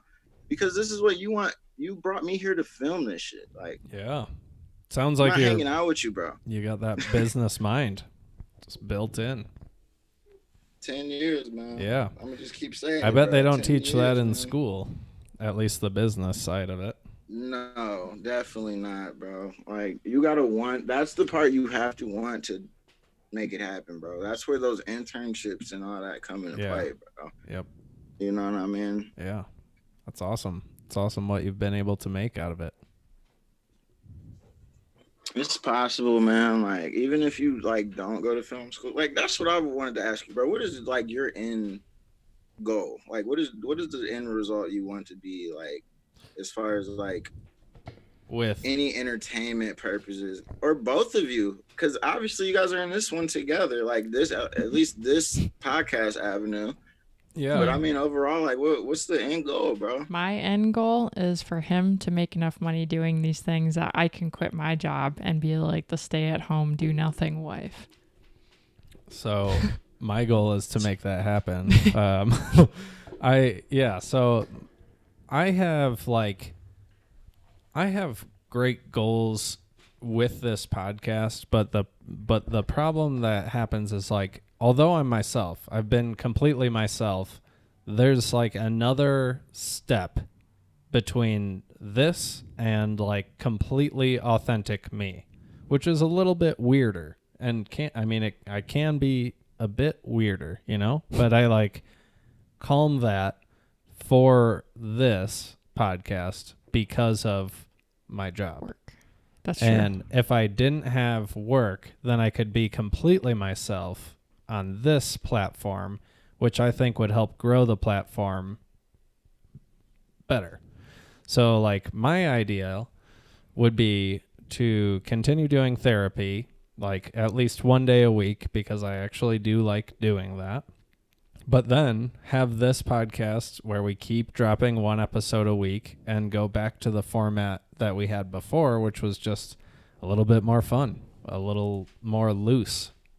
So I would like to be able to do therapy, keep this podcast going, and get my business off the ground and like grow that to a point where I can be making money and not necessarily having to be the person going to the location to shoot the documentary style thing. Like I'm thinking about this business from the jump. I'm thinking about it as like something bigger than myself. I'm calling it Story to Record. It doesn't have my name in it, so I could put that logo on a shirt, tell somebody this is how you set up the lights, this is how you set up the camera, here are a list of questions. If they run out of things to talk about, you can prompt them with these questions, and then pay somebody a little bit to go do that project, and then I'm making the money as the owner of the business. So that's kind of where my head's at. I don't know how big it's going to be, but I feel pretty comfortable with the target audience that I have, and I've got a good amount of knowledge about older adults, living facilities, and needs of both of those sectors. So, yeah. I don't know what's going to happen, but I definitely am going to work on it. And I've been I've been nervous to, like a lot of people I'm sure are, nervous to put yourself out there in case somebody says no or you fail. But I've been really motivated. I mean, we've been consistent with this podcast, which shows me, and I mean, I'm doing grad school, I've gotten all A's. I know that I can put in the work. So it's just directing that to self-motivated work. So, yeah, I think it'll be fine. I just, I'm looking forward to this coronavirus thing calming down so I can really get out there and work on it, you know? You know what you guys should start doing? This is just my suggestion, especially right now, since like there's more time than ever to do stuff right now. You should take all the episodes you've done so far, like make 3 different promos for them. Like make 3 different promos for the show, meshing all the best clips in 3 different, you know what I'm saying, format of promotion. And I think that'll bring a lot more people to your show, bro. Like honestly, like yeah, that's listening, supporting, all that, bro. Subscribers definitely on YouTube, bro, because that, like, I'm on my YouTube feed all day, every day, more than I'm on anything else, bro. I'm looking at, and more 9 times out of 10, the people I watch the most consistently are the people posting the most consistent. You know what I'm saying? Yep. Like even if you post every day, bro, I watch everyone. Like you know what I'm saying? And YouTube, bro, is just one platform. So yeah. You're right. I mean, and we have the handle, Taking the Credit. We have the handle on all of the platforms, but like neither of us really like getting on Twitter or Instagram or anything. So like we don't push it that much. Sorry, I had to burp. We don't push it that much, but we're like an organic audience may just find its way in or it'll grow. But the major thing for this, at least the podcast, is like I know that it's not making any money. And it could if an advertiser jumped on, but it doesn't, like, that's not what's motivating me to do it. I'm just glad that we're able to do it. So that part is comforting because it's just like a hobby, you know. This isn't necessarily a business right now. So that takes some pressure off of it. But I think you're right. I mean, I've got we have 18 episodes that are hidden. They are? I didn't realize that. I feel like the first 18. Yeah. Oh, is that why I can see them? Because I'm subscribed or what? Can you see them? Ooh. On YouTube, I can. Yeah, I can see all of them. Like, are you sure? I've been watching them like the past 4 days. Yeah, bro. Like, that's how I knew That's you awesome. came out with another one. See, those are the fun ones. But we've had, I mean, like, starting with episode 19, and then this is 30. All of those are available, but I pretty sure. Oh! I see what you're saying. Oh, Yeah. no, yeah. So I don't know, bro. one, I haven't yeah, went back and watched. yeah. I Yeah, think those I've ones just are seen hidden. every episode. Yeah. I'm talking about like Okay. episodes 1 through 18 were like all fun. Like where it was just like fun and games essentially. And that's what I want this podcast to get back to being, but I can't do that unless I can find a way to make money not where I work right now. And that's where it's like the motivation to get a business off the ground really jumps up. But we'll figure You it gotta out. look at it like this at a point, bro, and then Yeah. I'll let you go to the next topic. You do believe that like no one will help you unless you help yourself, right? Oh yeah. Yeah, that's No one. That's so true. Like with this, like when you make a platform that is yours, no one's gonna like want to market you and promote you yeah. unless you do it Oh yourself. yeah. You know what I'm saying? Yeah. So And I mean, and I think part of that just like because I'm not trying to make money off of it, I don't push it that much. And because I know that right, it's a right. diluted version of what it once was, I don't push it very much. But number 3, I understand, and you probably understand, that sometimes your closest friends aren't your biggest supporters. Like, unless somebody Of really course. understands the work you're putting in, they're not going to value it. So I don't expect my friends to listen to this podcast. I post it, but I really like I think it's going to be more completely random people that stumble across this and end up listening to it than it's going to be like my friends or family. And that's fine. And that's good, bro, because that's a natural audience. Anyways, that's your audience, bro. Yeah. Naturally built. You know what I'm saying? It's better if you ask me. I mean, I think so because yeah, you could like you'll support somebody, you'll support your friend and you'll support what they're doing, but like you might not you've sold your services to people who want music videos made who were also your friends, but maybe I some filmed for people that have hired that I was filmed for hire. There's some stuff we've said on here. How did you just say that, bro? Say that one more time. Oh, I was just I didn't mean to say it weird, but I was just saying that like there are probably some of your friends who have hired you to film them. Yeah, they have, Yeah, yeah. but You're not I'm lying. guessing that some of your maybe it's fair to say that some of your biggest clients you maybe didn't know you at all personally. Of course. So Of course. Yeah, bro. there's just Cause something to say. but everyone, no matter friend or just person that hired me, bro, like you get what you pay for, Yeah. Oh yeah. regardless. Like you truly do. I mean, at least with me. I know other filmmakers, bro, they'll like say they'll charge you like 400 Mm-hmm. and then they bring out like a $200 camera. They gave you no concept. They just showed up and that was it. Like I know. Mm-hmm. Like I'm gonna go a few far and in between as much as I see fit for the dollar amount you have. You know what I'm saying? Mm-hmm. Um, So that's me though. so you don't necessarily have like a set rate. This is my rate. It's just kind of like what's your budget? We'll No, figure something out. exactly. What's your budget? Okay. I've been drinking this big gallon of wine this whole time. Is that all right? Yeah. That's a Like I don't gigantic. know how friendly your show is. Well, I'm not drinking the whole thing, Well, yeah, I clearly, mean, but you're fine. That is a gigantic jug of wine though. I was just like, it's too big to keep hiding, bro. Yeah. So I just came clean real quick. That's quite all right. Fill up the chalice. Yeah, man. Yeah. That's cool. Yeah, I feel like with this idea, my plan is to pitch it to assisted living or maybe not memory care, but like independent living or assisted living facilities and be like, hey, you can put this out as something you are offering as the facility. And then I can record, like, I'll put out this package for X amount of dollars. They can buy the package. I will do all the recording, and then I will record a testimonial for the facility saying, like, this is why I love living here.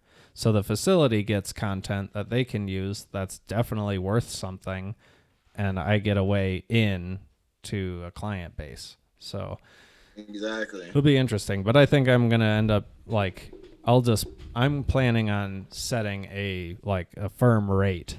Like if you can't afford it, you can't afford it. But this is what it costs, you know. So it's interesting. I thought about doing That like makes it less confusing too, bro. yeah, Honestly, yeah, yeah. cut like straight to the point. Yep, if you can. And I mean, there's some value in that, and like there are certain things that you can't afford right now that you want, and that feeling of wanting something motivates you to get it. And if you can have a product or something that people want, you know, it's like a fancy car or something. You're just like, man, I hope someday I can afford to get that. I hope someday I can afford to have Dougie Funds film my video, you know, because it's worth it. It's Right. yeah, it's an added thing. But I feel you, bro. yeah, I mean, and you're right, bro. But the sad thing is, not everyone thinks like that now, bro. It sucks. yeah, But it's on them. I got shit. It's on them, bro. yeah. And I think that's fine. There's probably a reason why Ferraris cost so much. They're okay with not everybody being able to afford their cars. It's like Right. they know who they're selling to. That's what my job when we're selling our product to people. We use that as like an analogy. Like, it's a really good product, so you're going to pay more for it. Mm-hmm. Yeah. But is it a good product?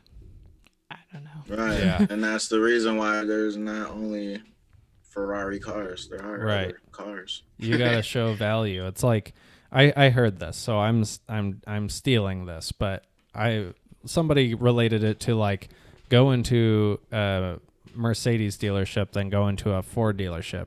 When you go into a Mercedes dealership, they're not going to talk about the price. They're going to talk about the what you get. Product. Yeah. And then you go into a Ford dealership, they're going to start by saying how good of a value this is for this price. I mean, I guess it just depends on your audience and what you're trying to achieve with whatever product you have. But yeah, business Depends stuff. on depends on what class you're in. Y'all said something last episode, bro, that reminded me. I forgot, man. I can't necessarily think of like how y'all put it, but y'all were basically talking about like how I don't know if it was something about like the people that support Trump or a certain like political group or something, and they get put like how they come up or whatever. I can't necessarily remember it, bro. I really want to bring it up on my phone.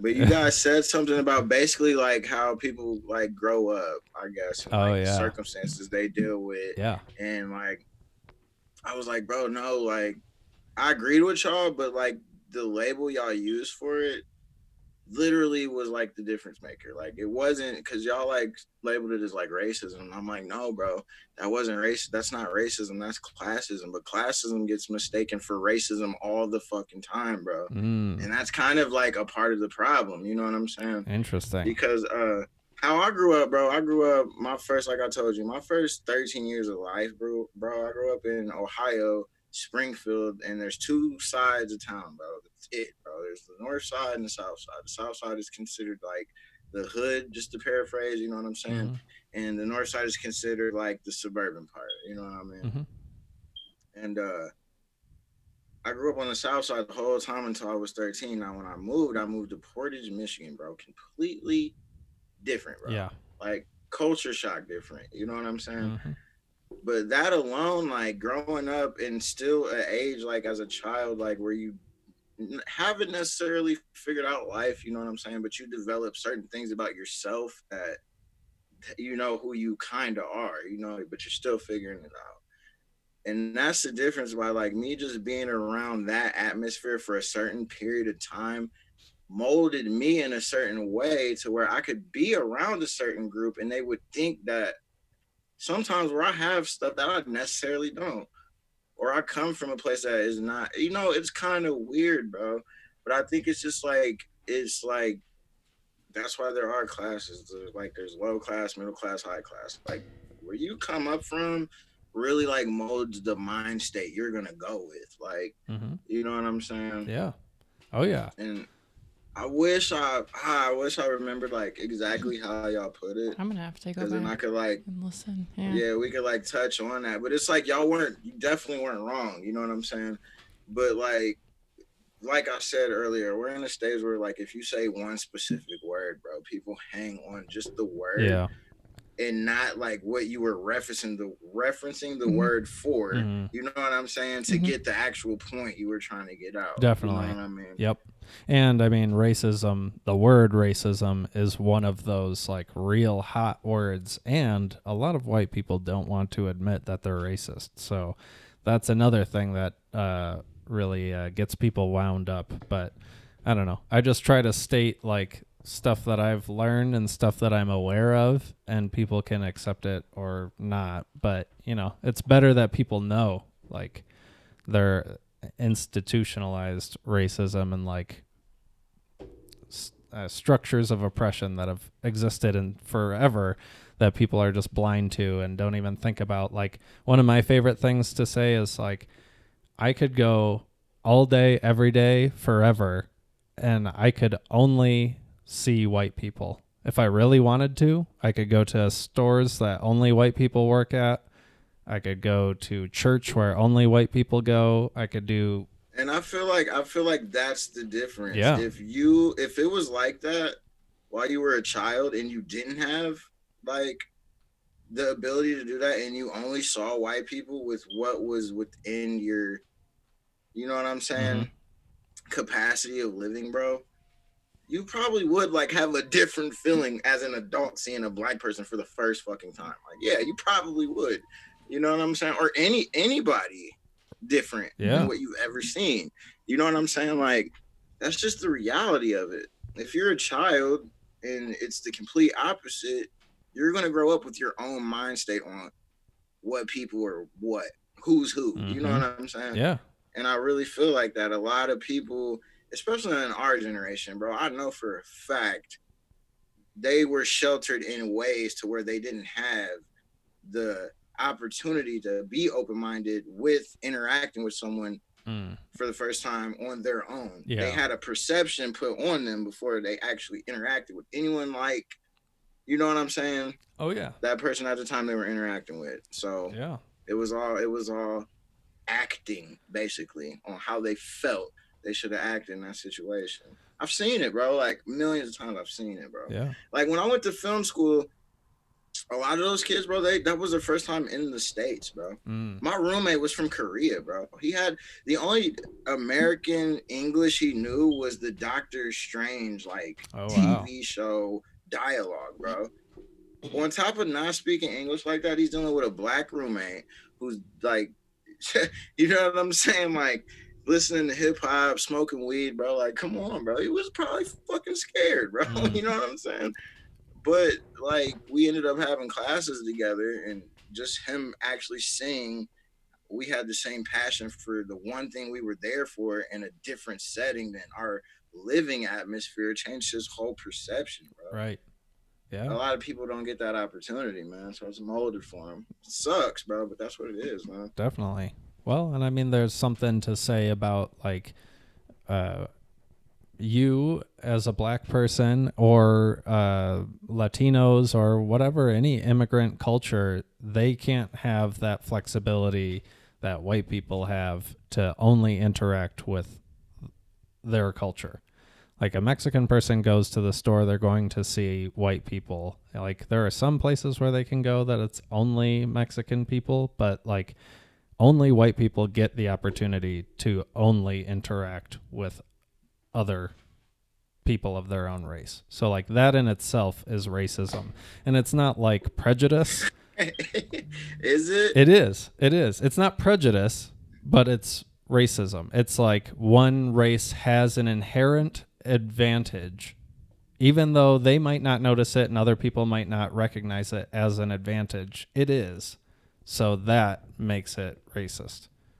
I'm not saying that people are I all kind of feel prejudiced. you on that. Yeah, Give this I is some kind of feel background, you. because he like took a class on all of this. yeah. I Like, took a it's- class on racial justice and learned a lot. And I mean, I try not to like preach, Now, but I want people to know that it's not fair. We're not living in a fair society. So I got a question with that class. Does it matter if your teacher was white or black with it that? was a black Would that woman. matter? So I think it does matter. I think that they have, well, there are probably multiple teachers, but I think that they have culturally diverse teachers for the purpose of making a point.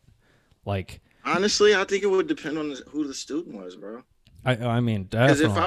if I went in that class as a black person, I would want to know everyone else's perspective from the other races. So Yeah. teach me your perspective. Yeah. Well, we definitely did that. And like a lot of people, you just kind of end up giving these sort of sad apologies for like your culture, even though that's the big thing about it is like, it's not something that I'm actively doing. I'm not like waking up every day and being like, time to be racist. It's just like, if you're white, you are. So that just sounds funny as hell out loud. I'm sorry. And people hate me because I laugh at shit like that. And it's like, bro, like, I'm like one of the very few I find racism fucking funny, bro. Because dude, it's like, come on, man. Like, I know, I understand. Like, I'm privileged in that way that I've been around a lot of different walks of life at a young age. Yeah. You know what I'm saying? I get that, but dude, I can't help it, bro. Like, I think it's funny as shit, bro. And 9 times out of 10, it lightens the mood around because dude, like 9 times out of 10 is a black person getting offended, and they look straight at us. When they see we're not offended, it's funny. Yeah, it makes it ignorant, bro. Right then, it's like, let's move on and laugh at that shit. Like, that's how he really feels.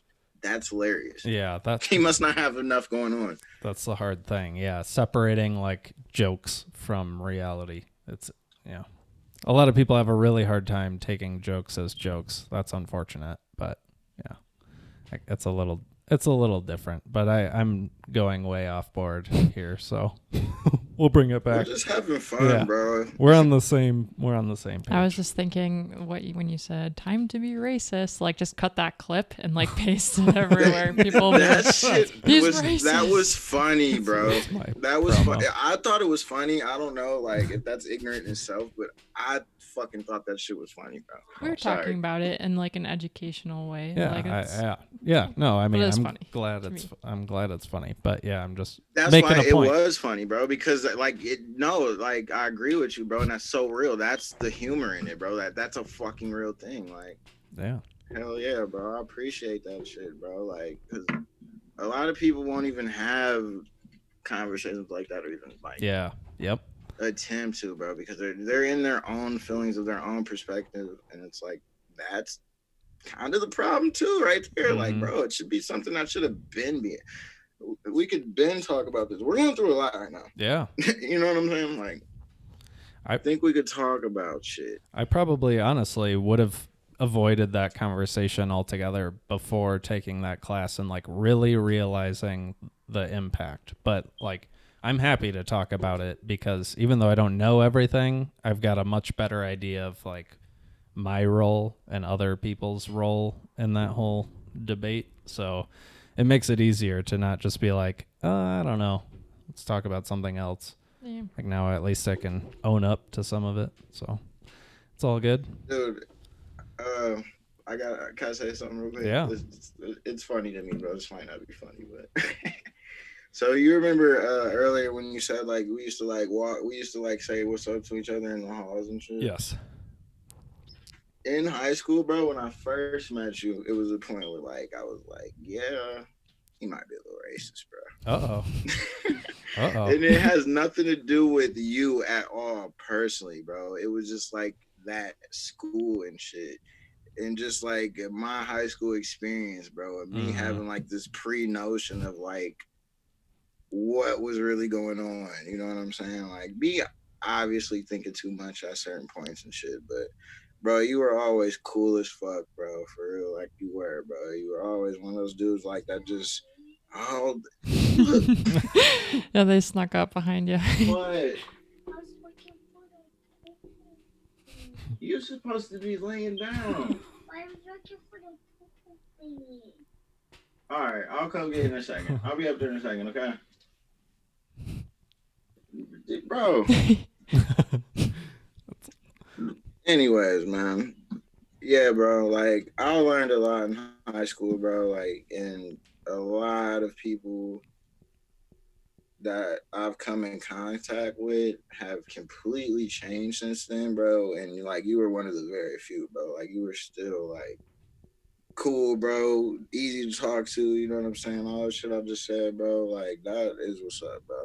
Just that alone, like if you are trying to market yourself, like you were saying earlier, like Mm-hmm. if you think that's what it takes with actually making money off of this shit, that will get you more money than you could imagine, bro. Just you being genuinely you, bro. Mm. Or just being genuine, period. You know what I'm saying? Regardless if it's when you're mad, when you're fucking sad, whatever, bro. Mm-hmm. Like, and that's why a lot of us discourage like marketing ourselves as the product. You know what I'm saying? Right. Because we're not ready to display all that to people, bro. Yeah. You know what I mean? But yeah, man, I just had to salute y'all for that, bro. Because I watch every episode, man, and I like it. You know what I'm saying? I appreciate you, Doug. That's really nice to say, and I won't dwell on it, but just to address the thinking that I was racist in high school thing, I don't blame you for that. I mean, I grew up in the sticks, like in a farm town, and then I moved to Portage, so that was my starting point. But my mom always, Isn't Aaron Hampshire your stepbrother, bro? yeah, our You might parents. have to bleep those. You might have to bleep those names. Bleep everyone's name in this whole episode, No, bro, that's okay. because we've been getting personal. Yeah, I don't care. But That's fine. He's a skateboard king now, so it'll just be more media attention. That's all good. But I've been keeping up with him, bro. I still keep up with him because Tyler Preston was oh actually yeah, like one of my best friends. yeah, Tyler's cool as He's Yeah, hell. really nice. and they were cool. You know what I'm saying? Yep, And they were living together. we had some moments. I'll just say that. But you and Jordan, bro, have always been cool, bro. Wow, Cool as thanks, shit, man. bro. That's cool. I didn't know you knew Jordan. Yeah, bro. We kicked it Go a few figure. times, man. We kicked it a few times, bro. That's Good cool. times, man.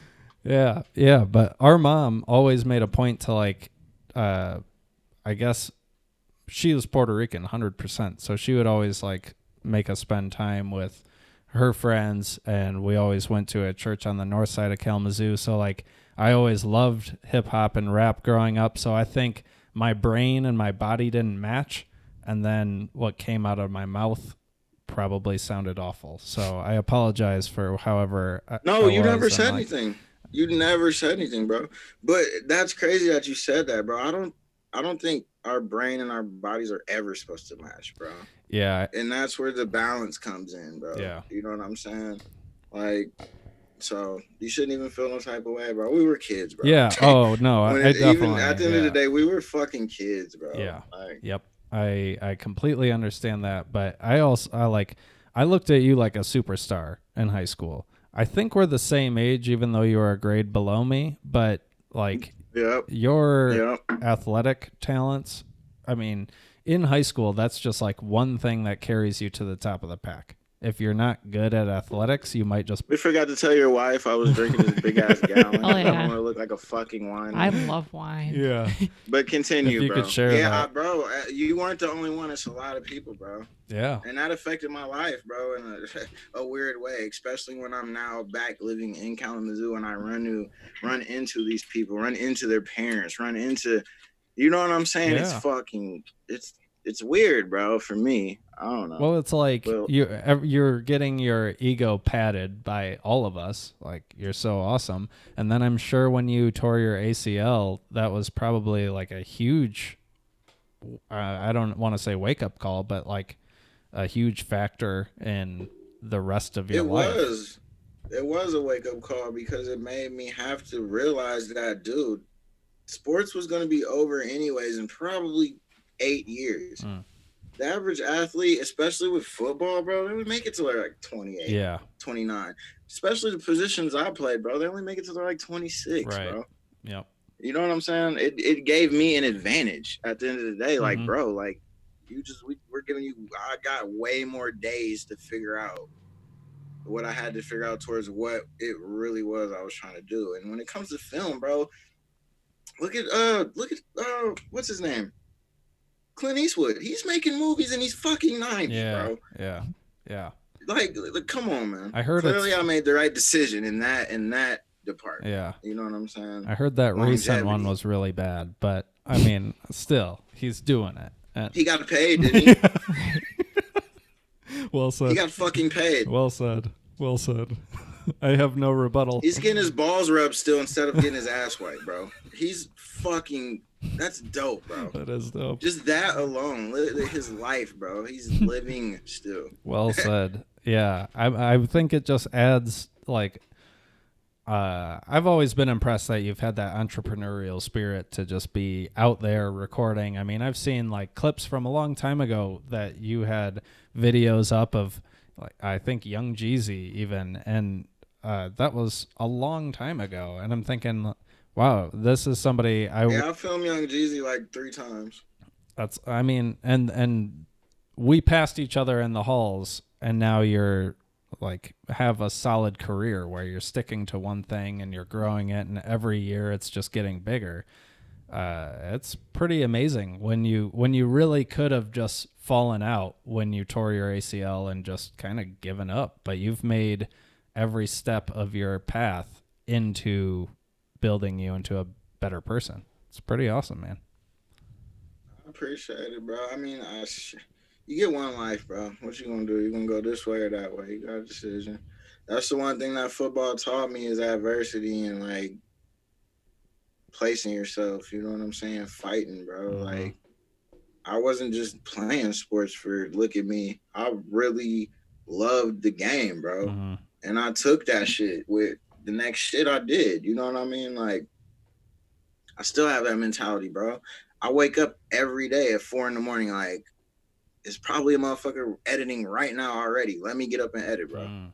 Probably some dude looking online right now, figuring out the best products, like to get the best stabilization. Let me fucking do that. You know what I'm saying? Like I'm trying to be the best, bro. Give a fuck what I do. Yeah. You know what I'm saying? I think that's why people respect me. You know what I'm saying? Because in all honesty, that's what I respect in other people, bro. Mm-hmm. Like when I see that in other people, I'm like, yeah, bro. Like fuck yeah, like dude. Like people don't even realize like I go through so much more a day trying to make this happen than 5% of the people on this planet. I got 3 kids. 2 of them are twins. My son's autistic. He's the oldest. He's 7. That's 3 different personalities I have to deal with every day. Plus their mom. That's 4. I have to like it's a lot, bro. I have to get up, talk to people about their concepts, get on the road, bro. Like it's a lot, bro. But I love this shit. Mm-hmm. You know what I'm saying? Like, dude, like I'm gonna be fucking like not able to do what I want one day. So I'm gonna do everything I want right now, regardless of what's in the way, bro. If you want it, you're gonna make it happen, bro. Yeah. You know what I'm saying? I never thought I would have even the film school and it's things like that you're talking on, like in my athletic career in high school. Me, the simple fact that I actually went to film school in Hollywood, California, I've already done things that I never would have thought I ever would have been able to, bro. The fuck I'm waking up another day. Like, what can I do today, bro? That I thought I'd like, just, bro, like, it's no excuse. You know what I'm saying? If you want something, bro, you'll get it, bro. Yeah. Well, and that's you know that's why you respect motivation in other people. I get it. I completely get it. Even if it's something that I don't share in common with somebody, if I see that they're passionate about something, it makes it more interesting for me. Right. And you salute it in your way, too. Yeah. Yep. Like, you show appreciation, bro. I see you. Yeah. Like, a lot of people, like, they'll do it out of, like, just simply wanting to be a part of that or wanting that. And then there's people that genuinely, like, see like you for what you're doing and how you're doing it and just like salute you, bro. And take that as motivation to do what they do. And there's people that recognize the difference. You know what I'm saying? I'm one of those people that I recognize the difference. You know what I'm saying? Like, so. And then there are people who don't support at all, or they'll just silently hate. I mean, that must exist too, but they have to. You know why? Because we need consumers, bro. Yeah. Yeah. They're consuming this shit. So They're buying it. They're the ones paying for it. Yeah. It's fine. You could be a consumer all day. There's people that are making YouTube videos, and there's the ones watching them. Right. Yep. The ones that are making them every single day aren't watching shit. That's you pretty know? true. I feel like I'm kind of on the fence because I, like you, I watch a shitload of videos, but I also make some. So, but I hear you. You're gonna lean. That's that in between. That's that building point, bro. Yeah. You know what we call that? Learning. We call that YouTube University. Yes. Yes. You're watching that shit to build on to what you want people to watch, bro. Yeah. So that's different. Why else would I have a color checker if I weren't on YouTube University? Like, yeah, bro. You're in that state. You're making them stepping stones. Yes. Bro. That's different. You feel me? Yeah. But I mean, there's people that just genuinely consume, bro. Mm-hmm. Like they don't even know what they are looking at, bro. They just want to look at something. Yeah. Those people. That's what I'm talking about. Yep. Might not even know what to say in the comments, But they want to be seen in the comments. Yeah. It's crazy. Yeah, I know the effort it takes, especially just like for what you do, because it is similar to what I'm doing as far as like just creating content. What the content isn't similar, but what you're doing I respect because I know that it takes hard work and I'm just learning. I'm learning it. So seeing somebody who can do it already makes it that much more interesting. That's why I'm mad about this corona, bro, because we were supposed to do this in person, bro. Yeah. I was actually supposed to come shoot a scenery video. I'm actually putting my first one out next week, bro. It's a Las Vegas video. Cool. I was trying to wait on putting it out because I've had it for a minute and I wanted to at least have 2 more filmed under the belt before I started doing this and promoting it or whatever. But I'm just gonna do it now, bro. But we're gonna have to do this in person, man, sometime, man. Yeah, I would love to just keep doing this. It's been really fun. What to have time you. is it out there, bro? We're 2 hours behind you, so it's 8:20 here. It's not crazy. Okay. Yeah. How long have we been recording? I feel like 2 hours. Really? Yeah. We could wrap this up too. It's up to you guys, but fuck, man. Yeah. If I've already broken the record on all of the records. We might as well I want to keep the record, bro. So we might as well just keep fucking going. I think I want to make sure. Yeah, I mean, my brother's probably done like an hour 20. I think an hour 20 may have been my next longest. So 2 hours, we're killing it. Yeah. It's real impressive. I feel like people will watch this, bro. Yeah. Well, it's interesting. Yeah. It's awesome. It's been a good one. We're giving. Yeah. I mean, there's a lot of key information that anybody who's motivated with anything, like you could learn a lot just from Doug's experience. Some of the stuff that we've just chatted about, you could really start something. That's pretty much what we've been talking about this whole 2 hours is like right now is a good time to start figuring out what you're passionate about and doing that. Bro, and I'm an introvert that's a Sagittarius, bro. So all I do is want to be by myself thinking about what's next, bro. It's exhausting, but it's just how I am, bro.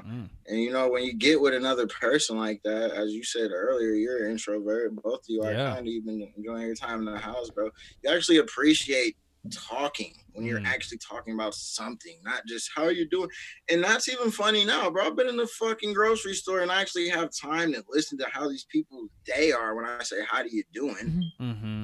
And it feels different in that setting, actually listen to someone's day, bro. You know what I'm saying? Even though it hasn't been the best stories, but it's just bro, like when you get a change in something that you're used to, you know what I'm saying? Mm-hmm.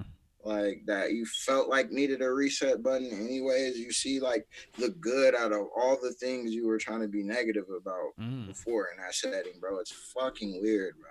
It's good perspective. I hated going to the grocery store. Now I think it's hilarious, bro. Like that's basically what it is, bro. Yeah, that's another perspective. You're gaining, and it's a skill. It's chatting with people and listening to them, actually listening to them.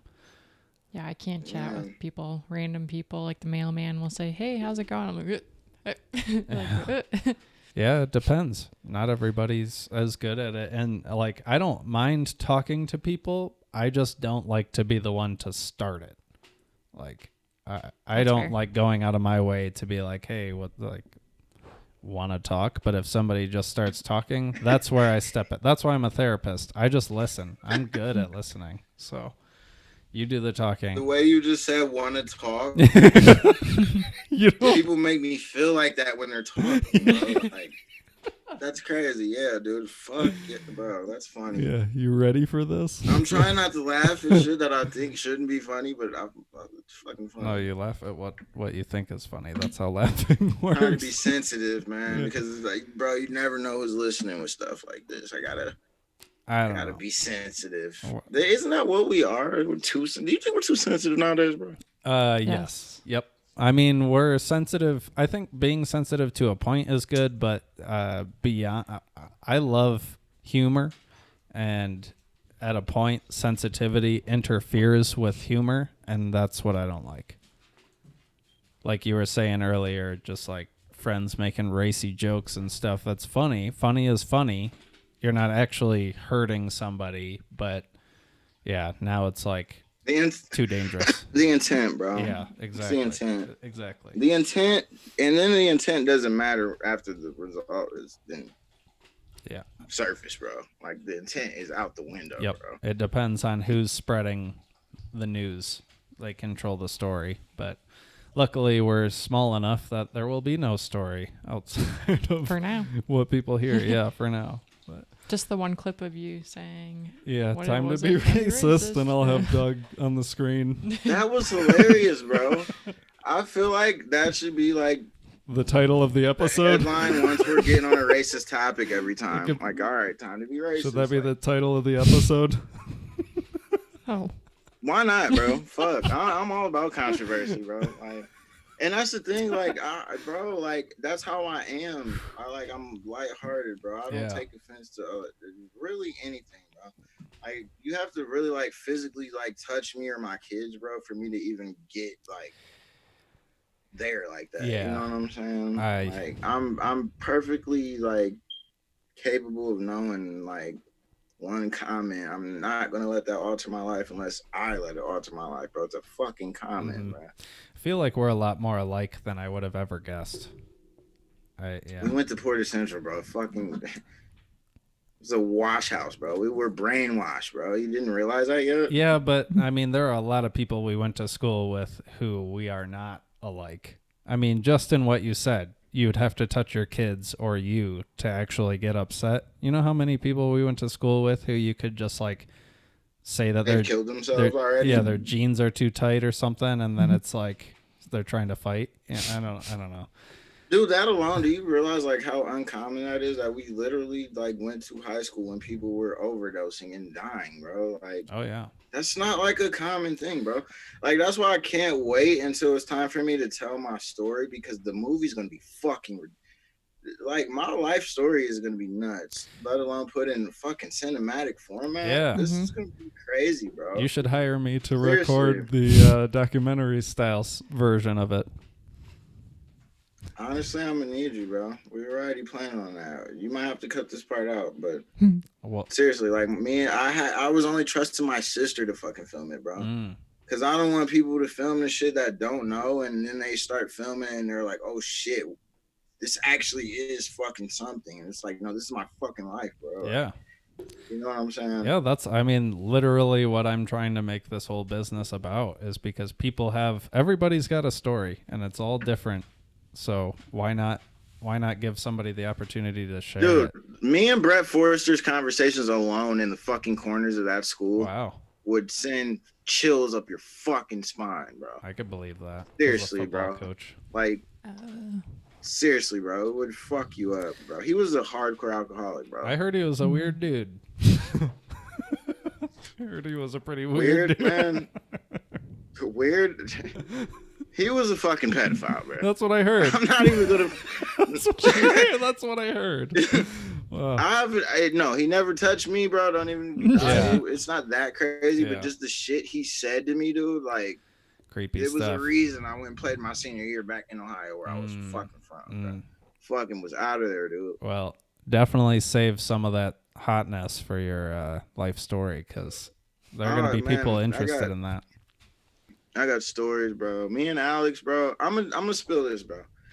Me and Alex have a podcast, bro. Oh, really? That's that. Yeah, we haven't dropped it yet. We've been pre-recording episodes for like the past couple months. Haven't put one out yet. Interesting. The one we recorded yesterday. We're gonna start like putting little shit out, bro. Okay. And we're talking about shit that we've only ever talked about, like just me and him, bro. That happened, Yeah, bro. Like, yeah. I will watch that. That's the best stuff. Yeah. That sounds awesome. and we blend it in with how we think today and what's going on. You know what I'm saying? It's weird, bro. It's funny. Can Peter's we get in on this one too, bro. Nice. Can we get on that? That's I awesome. asked Alex if he wanted to be with me today when we were recording this one. He was too tired, bro. That We sounds went like fucking Alex. hard last night, bro. That sounds like Alex. But get us on They're yours. getting old, man. Get us on yours. What's up? We can. Oh, Yeah. Well, definitely. Yeah, we'll definitely, be guests bro. on yours. That would be fun, man. The next one, fuck it. Yeah. Wait.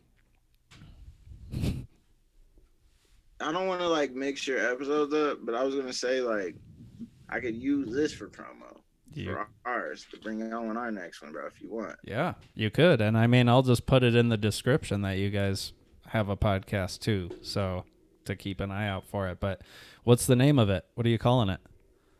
What's what? The name of your podcast. What are you calling it? That's what it's called. Oh, what's what? Okay. I do like that. Sorry, I wasn't hip enough to catch. I just missed that whole thing. You said what's what, and then you were like the name of it, and then you said it again. Okay, sorry. Yeah. That took a second for me to thing. That's why it's a good title, because it gets you informed and asking like. Yeah. I feel like you're engaged. Once you ask somebody what's what, it gets them engaged, bro. That's a good Thought name. of it together. We went through like 3 names already, bro. Like It's hard. At first it was like Beer Buds or something like that. Then it was like it was like fraternal twins because he was white and I was black, but we were best friends, and we were like, nah, bro, that might not go over well, bro. I do like and then that. we were like, yeah, and then we were like, what's what? And it's like, that's perfect because it's not constricting us to any topic, bro. Yeah. Like we can really say what's going on right now, and we could be ourselves. And we were just like, fuck it, we're running. And Pete, this is what sealed it, bro. Pete yelled from the back room, I like that one. We were like, fuck it, we're running with that. Yeah. What's what, bro? That's a good one. I like the name. I like it a lot.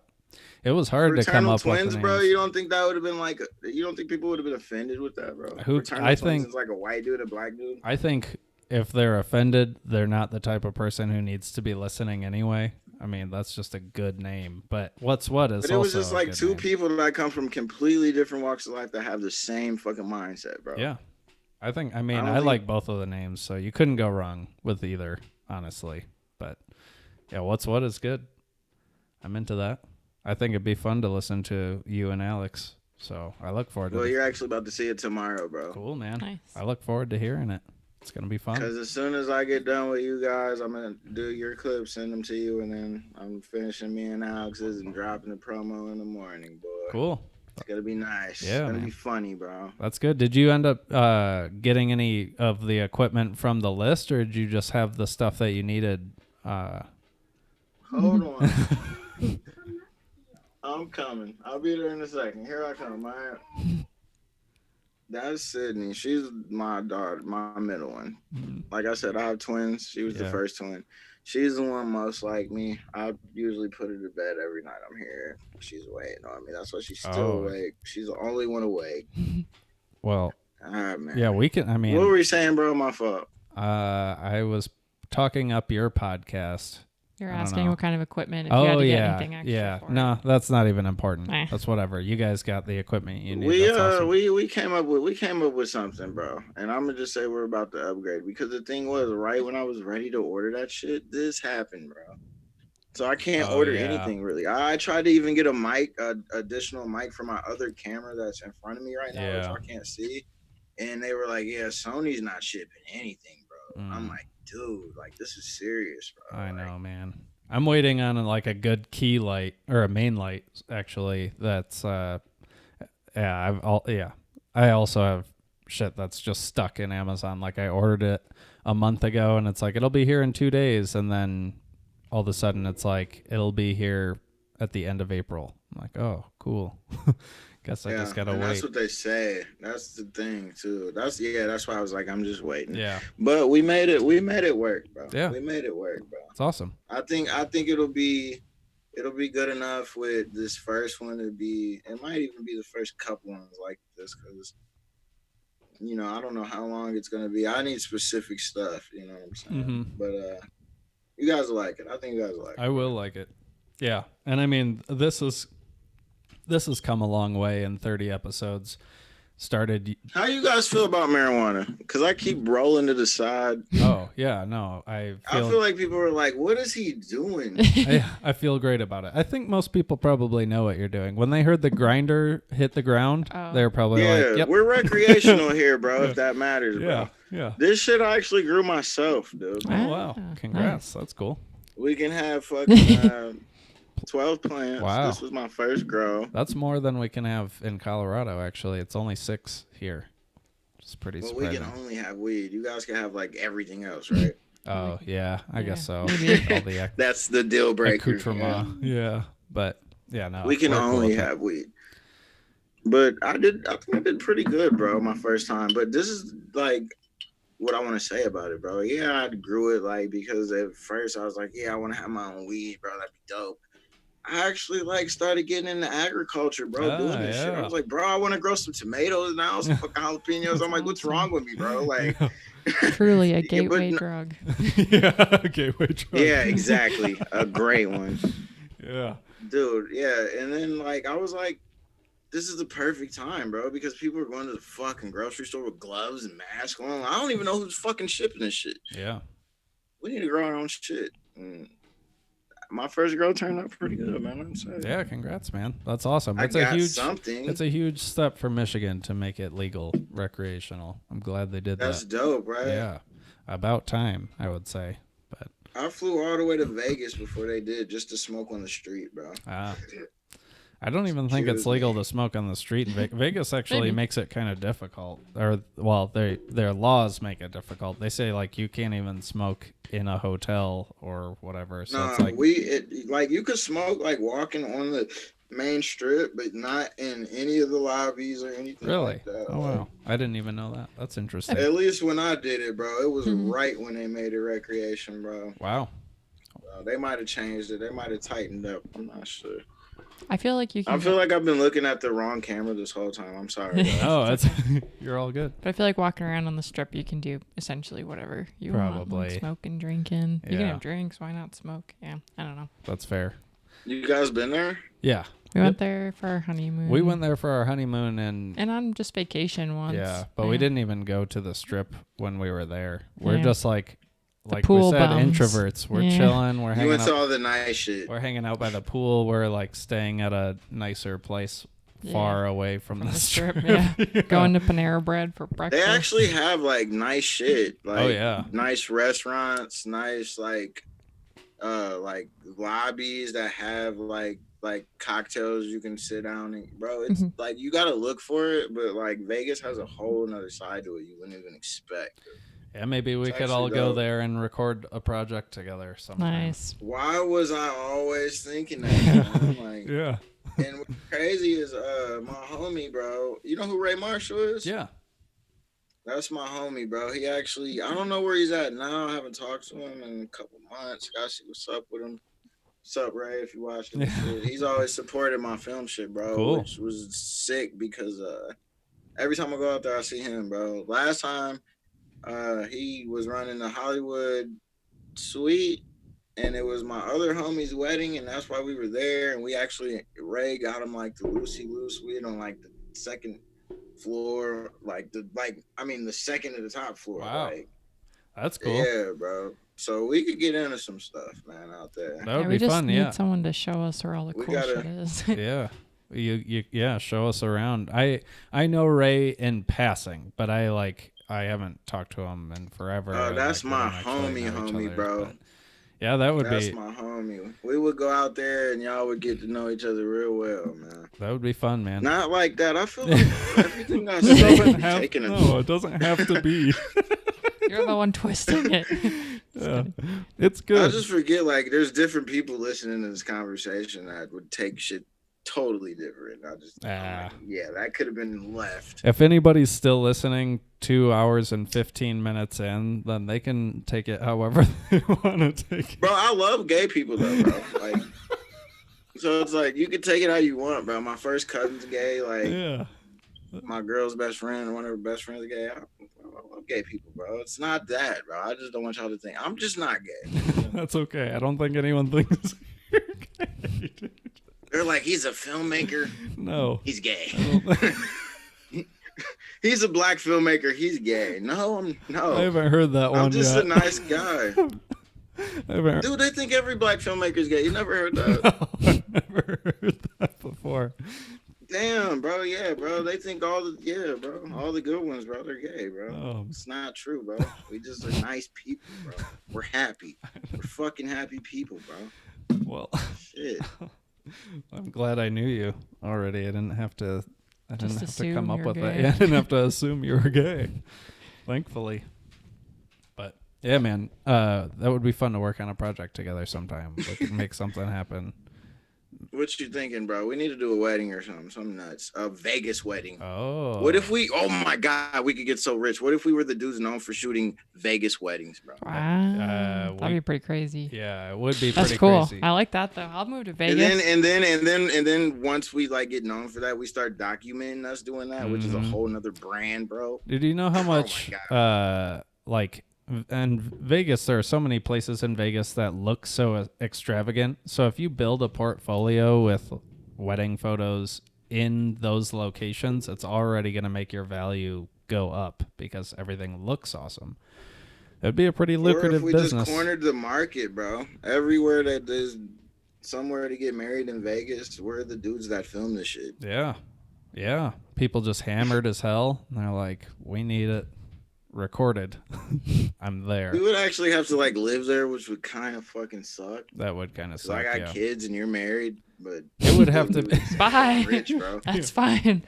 Yeah, I think we would just. we would get so rich though. We would have like just times where we do it for like 3 months spurts and just fly home and shit. There you go. Or just like go there, do it enough to build up that base, and then buy a real big house out there and have a big pool, and it'll feel like you're on a beach kind of. Yeah, just charge like $20,000 a wedding, and then it won't be too hard to fly home and fly back when you need to film something.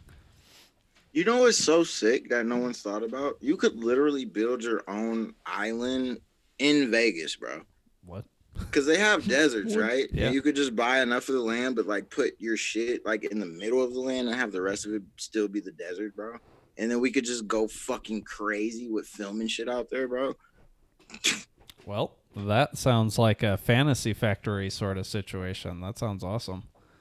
That's all these YouTubers do now, bro. Yeah. And then the way they fund it is YouTubing themselves doing like we were talking about these weddings, bro. Yeah. They just film themselves filming the weddings, and then the YouTube, like, it's crazy, bro.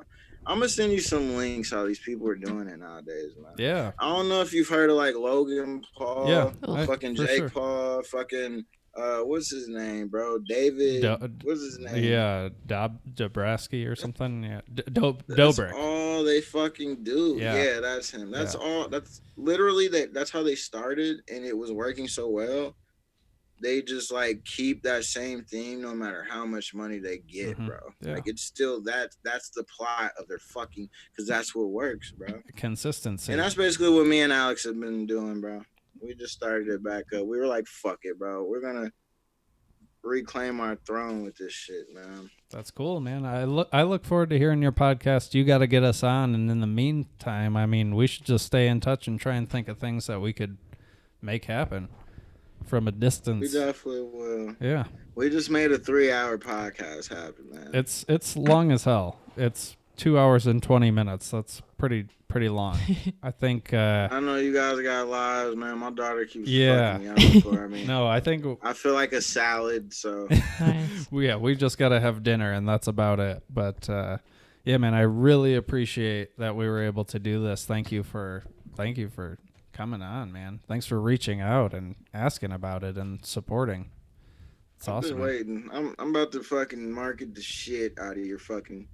Wee. About to put some stuff together. You guys are gonna be like, wow, That's cool. he shouldn't have did that. No. I think it's awesome, man, and I really do look forward to hearing you and Alex chat about what's going on, man. What's what? I'll be promoting that. I feel like you guys have the Beetlejuice podcast. I don't know. It's like the dopest shit that like no one knows about. Oh. But it's so real. It's so real, bro. I've like never seen that. Can you tell? Have Yeah. you watched any episodes yet where it starts off where you can tell I'm pissed at him? There's at least like 2 of them so far where he like burps before we start, and I'm just like, Yeah. like what? I just figured that's why you started burping. Like Oh yeah, Yeah, probably. I was like, they're just comfortable now. It's Yeah. cool. Yeah. Well, I mean, in a certain point, when we were 17 episodes deep, it was like ultimate comfort. But then, you know, when somebody who has power over you finds out about it and makes you change it, it's a little bit of a bummer. But definitely still comfortable. Just got to change things a little bit, you know. Both of you just need to just keep being yourself, bro. That aspect alone, that you two are married, bro. You like, you know that we are like taking that in like as another viewpoint, because a lot of us aren't. You know what I'm saying? Mhm. Like, we love that shit, bro. Where it's like y'all are getting along even on shit that you wouldn't even want to like do in front of someone that you think like is trying to get along with you. Like, damn, y'all really fucking married, bro. Like, that's dope. Like, real shit. Like, when she's talking about her jacket she bought, it's just like, you look at her and you look like you want to say something, but it's like, we understand, like, bro, like, happy wife, happy life, bro. Don't say shit, bro. Like, good. let her have the jacket, bro. The jacket, I'm sure, looks fine, bro. Just make sure she wears more than 3 times. That's awesome. That's so funny. Don't say anything. The jacket is actually super dope, but yeah, I get you. That's hilarious, man.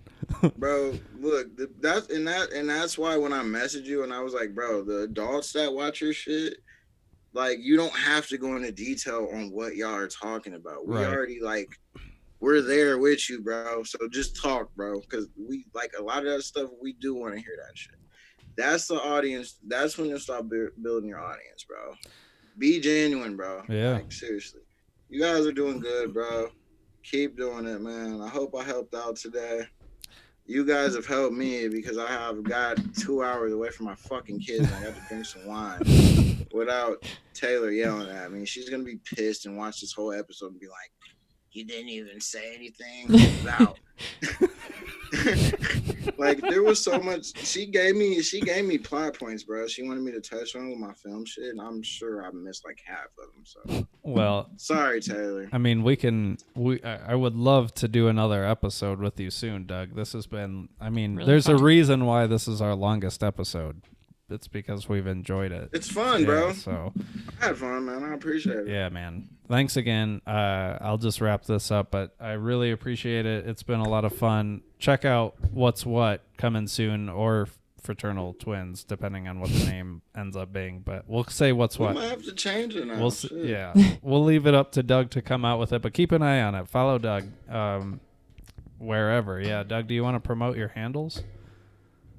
Yeah, I'm gonna just give my last farewells. Appreciate you guys for having me and taking the credit.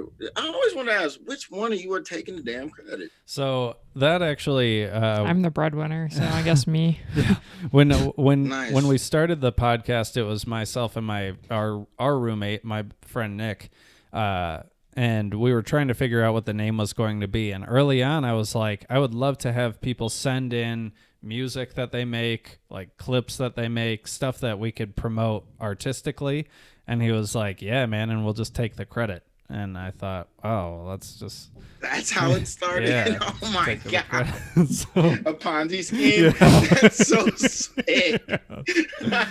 So- And we'll just take the credit. yeah, so That's sick, That's- bro.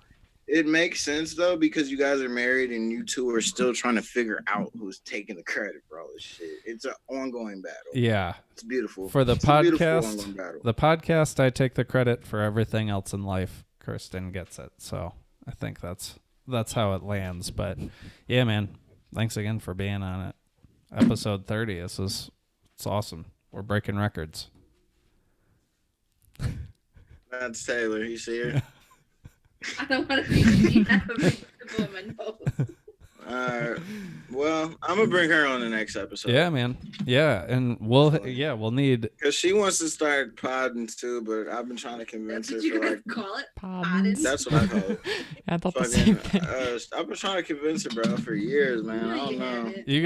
You guys are gonna have the same dynamic we do, and it would be fun to listen to. So get her on. No, ours is way crazier, bro. It's like if we could compare couples, it's like I'm a fucking actor and she's a porn star, and y'all two are like a normal fucking couple, bro. Like that's how. I don't mean it like that, bro. I'm just saying, like, she like has just no filter when it comes to like what she thinks, bro. In that aspect, that's all I mean. I don't mean like she's like fucking like. Look, I've drank too much wine. Maybe taken out of context. Maybe she needs to do a podcast with all four of us or something. But yeah, all right. Thanks again, Doug. Keep an eye out for Doug and Alex's podcast, What's What, or Fraternal Twins. It's going to be awesome. Thank you, Kirsten, for being here. I love you. You're my wife. I respect women. I love both of you. Thank you guys for having me. Yeah, man. I'm just a blunt person. I'm an asshole, bro, when it comes down to it. Like, I really can be, but when I know someone, that's I don't how I am mean too. it.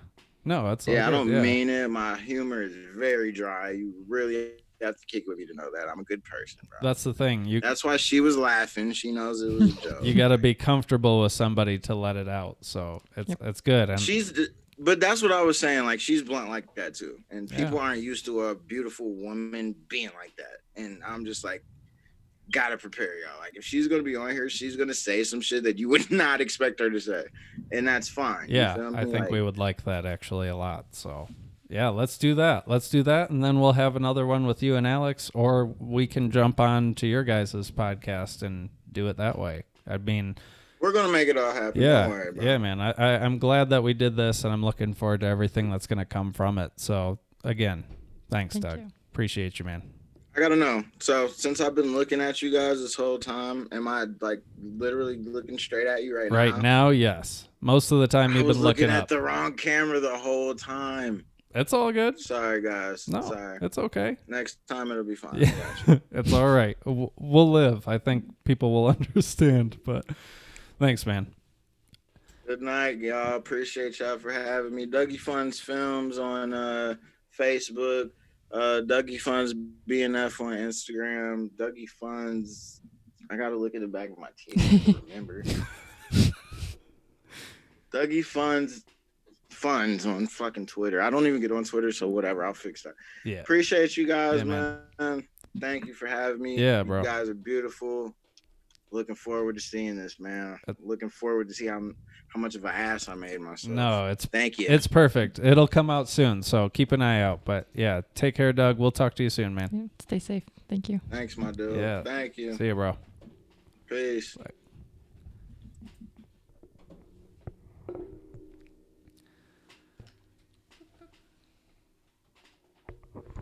That was really fun. That was good. Thanks for joining, my babe. Yeah, that was a lot more fun than I thought it would be.